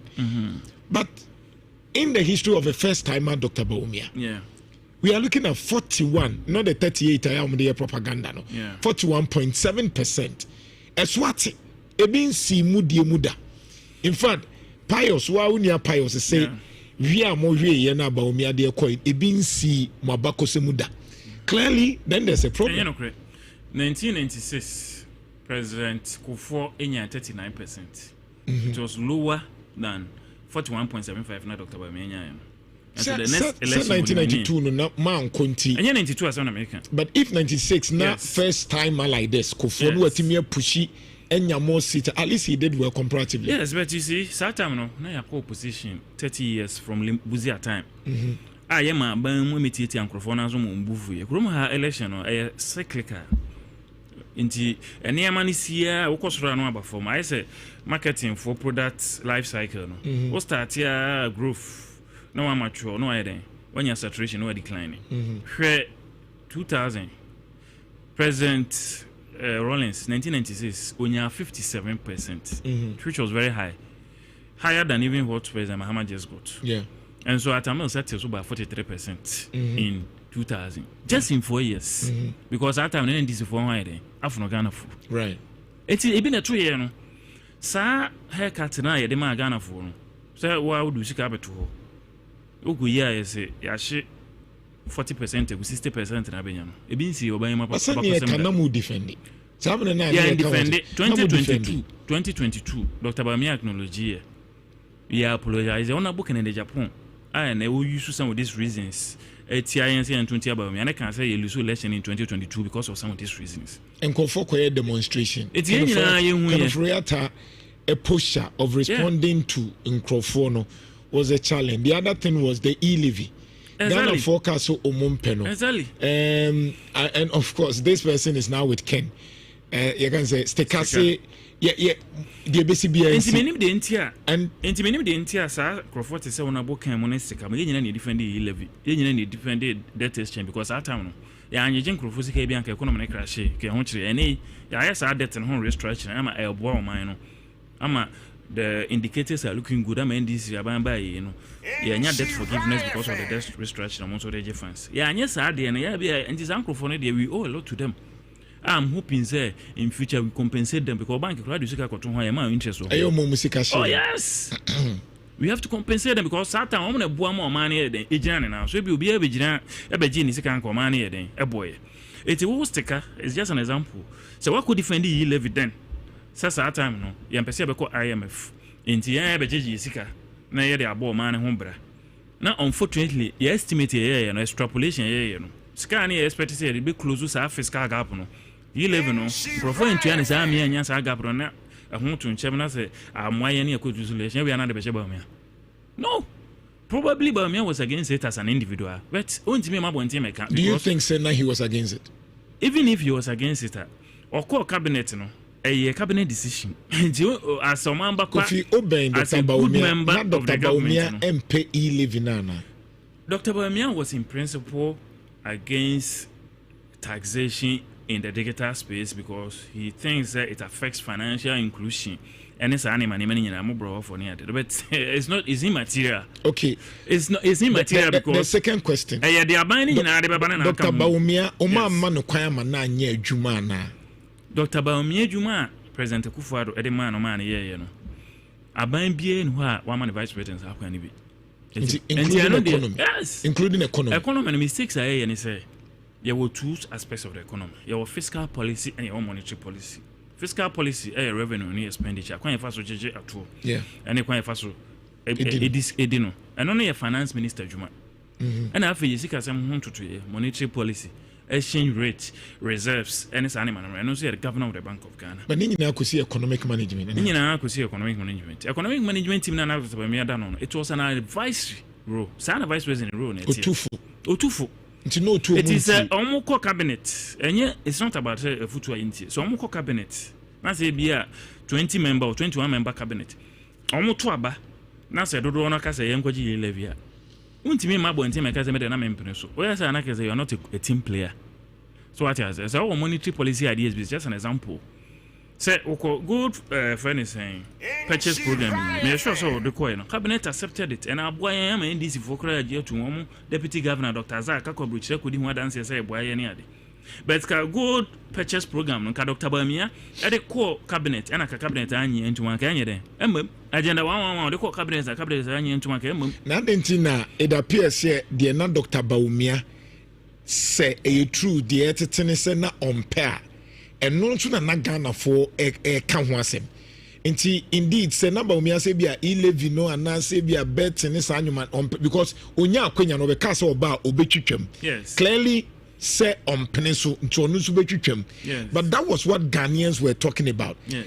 Is it say na samna na Ghana for ka say yempe we awuchire we ne ho ahwan no na montiana enye say ne enti on say adan wo shema when this for anum do omudwa wagalam say hon by look at what they are going through state of emergency ebe use AI utima enti say the wo bonten now we munyamu experience munyamu experience me kan ene say ahochire ba oman no so because of external issues any am phone so be na say you make sacrifices it is that time no there na ya adwen papa na no man pani ne pani for no mo dey say yan titin crofo sika kakra ne mfen say go economy no and I say instead say ya beko IMF na on beka kire say munya kajetia central market here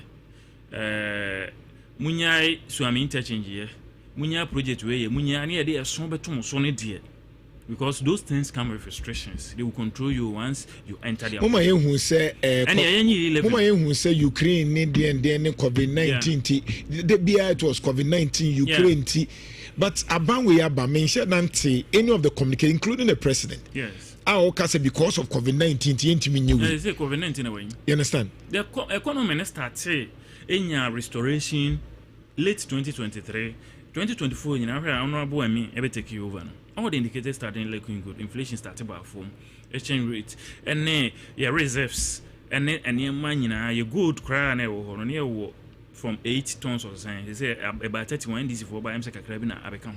It will share 2024 now. Like I say, all over the world, who Google says here and also air show. So most economies were getting restored or getting to normal levels post COVID in 2024.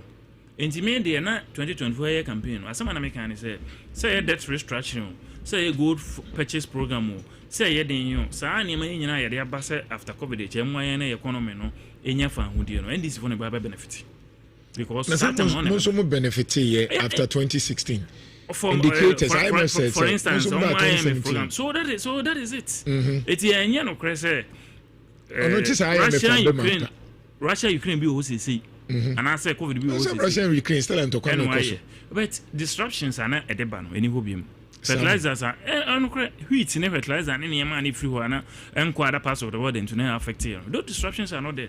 They say only drones near the right. Mami Musa we because I'm raining tea. I can be 3-4 minutes. Mami Musa Ken of Riata say Ken Japan sorry. Say Sa dear Dr. Barima ye say Jantuah Barima ye na waba be declare or no ankonya just about prayer answer.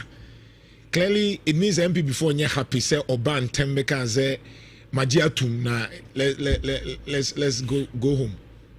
Nana ye wo elections me no presidential and presiding officer na yeba. That's the electoral commission. Oba constituency based parliamentary election and so constituency be on the returning officer or the election. It is a mimic presidential election. So oba carry MPP afibia even 2004. Yeah coalition. Ama then chairman Jacob Chebelamte ebe kan say ya winning election and electoral commission eba. Over 2016 ya be kan ansana electoral commission ebeka over 2020 ebeka ansana it was just consistency. It is afibia you win ni ebeka adentina ye lusu dia yemeka. It is only fair. Mutimi kan intem. Yes, afibia ebeka you are not chekro na all these years or systems no my because the presidential election which has one returning officer the electoral commissioner has nothing to do with the parliamentary election. Ehono obia on a pink sheet obia on there okon okan kwe onabo Patrick Boa mam ho na other places and this for person omuwia ene insawo mu no ade omu ginae eyusu omu pink sheets ene omu coalition na ya constituency ginae a entime nwi obi ade enti elusu ba bia na elusu dada ade no wawe ya sese hu se ye entime cross 50% enti age atum ye percent tension ebeba o man no per accolades ɔman no de ma Dr. Barima sɛ wayɛ ade onye titiriti ɔyɛ obi a ɔdwen ɔman no ho ɔnwen no ho nti saa peace na Dr. Barima gye tum ɛbaayɛ no ɛno yɛ kyɛn ɛyɛ MPP for yɛ ego because okɔtwe ne tan na saa de na bɛba 41.75% and still obenya it doesn't make any difference. At the end of the day, our parliamentary candidates had their pink sheets. Your system I built there, their ballot accounting and they check say you win parliamentary election. It was in place. She had all her pink sheets. Yeah, yes, 90 million and also I'm mapping sheets copies are no when you also find declare no me for and Kakuya would have been an MP by now. Final two questions. Number, do you think say movie a mobetimi aka mo ho abom the way I can never wo me ankrofo mo ye mo ho social media movie a mobetimi aka mo ho abom mejiri se betimi aka bom pa because o share MPP history de bia medical manager for example 98 no one of the leading campaign managers for Akufo-Addo then and so ye to abani we no president Akufo e de ne be ye the press aid no a cabinet position o the man ye were Alan Martin Tama no MPP de bia no na Akufo-Addo eboso but no mun didi mu atem sa ate se de mu o mu wi ate se no se social media na aba no ntino e ma bibia be da bonten ye chimens asem o kan ye banchi ne mudu ntia yes about this time kan ke refi it is Safodu Janisel bi Kodua those days Akufo-Addo kufo ene mo mototo mo hu nyina no the records are not there policies said the atem ne normal ba mu wi am bekam ho enye se e normal but wuntimi nya perfect okay oya den ebibem but anytime be an MPP yeah party very competitive and this will be the first time on benya competitive election because they be a select will be more okay yeah where the omodi no so be call yeah there it has been a tradition from day one right say the bia no yesi akan we the yan say eba kan bom because nti ba me for ne kemfo betimi aye adwuma oh why not sir we are yenyina ye osonoma we all belong to one party candidate we obey ni bia no the other parties will have no option than to support because why would you do any philosophy any policies near this or you look when this any center right party quite a fast YiMuNsem yes and NDC for a fast your mother right intimidate say the final word to MPP for more MPP for what has see idea your tongue alleged Dr. Mamu Babia and Amam say nyame adoma yesrem 31st December 31st January yakwa abanomonto man your tongue dada yenim dada. He's the most successful vice president. Or when he's wedding, kwan obefa so abwa private sector, flat tax rates, also import duties. Say obema hani togo di ayepe. Ankwan KuroYiMuNsem kwan obefa so abwa no. Private sector ideas so wona bebwa ama enyuma abagana. Or plan for 4 million jobs. Also be use PPP na afe infrastructure funding de bia asema yentimi nya no abwa. Enti wo hwa ye candidates nyina ono nkwa na woni suade hunu a I dada yes I feel no bedroom ho abaye matrai no makwa he has good plans for party for nankasa ya emfunso pi he was part of it was sharing lessons from some folks so na kwa na efa so solve party for problem na omo issues omo opportunities one person betime nya time na obi anya bi also be set up welfare desk constituency level regional level national level or be set up a unit at the presidential aid in charge of opportunities for party for ebeba me ko fufusu I'll be part of that system. I be making sure say party for here sem ne nema ehia omu nyina no enkone nam ema obi nya mienu obi nya miensa ona boken assembly or the example me de no betwa to also ona otimi nya $20 million contract oba ye betima chesa $20 million contract na manipa 50 enya bi ba me amo de beba no obechiche mu nketen obi enya bi ye ma one person nya contract 20 thank you ye ma one person enya slots 10 emreko omo maka nya bi me da so cancer nyame inshallah and say part 1 and 2 be beba enti Brian you fast quick na right na Absa Bank what's your story matters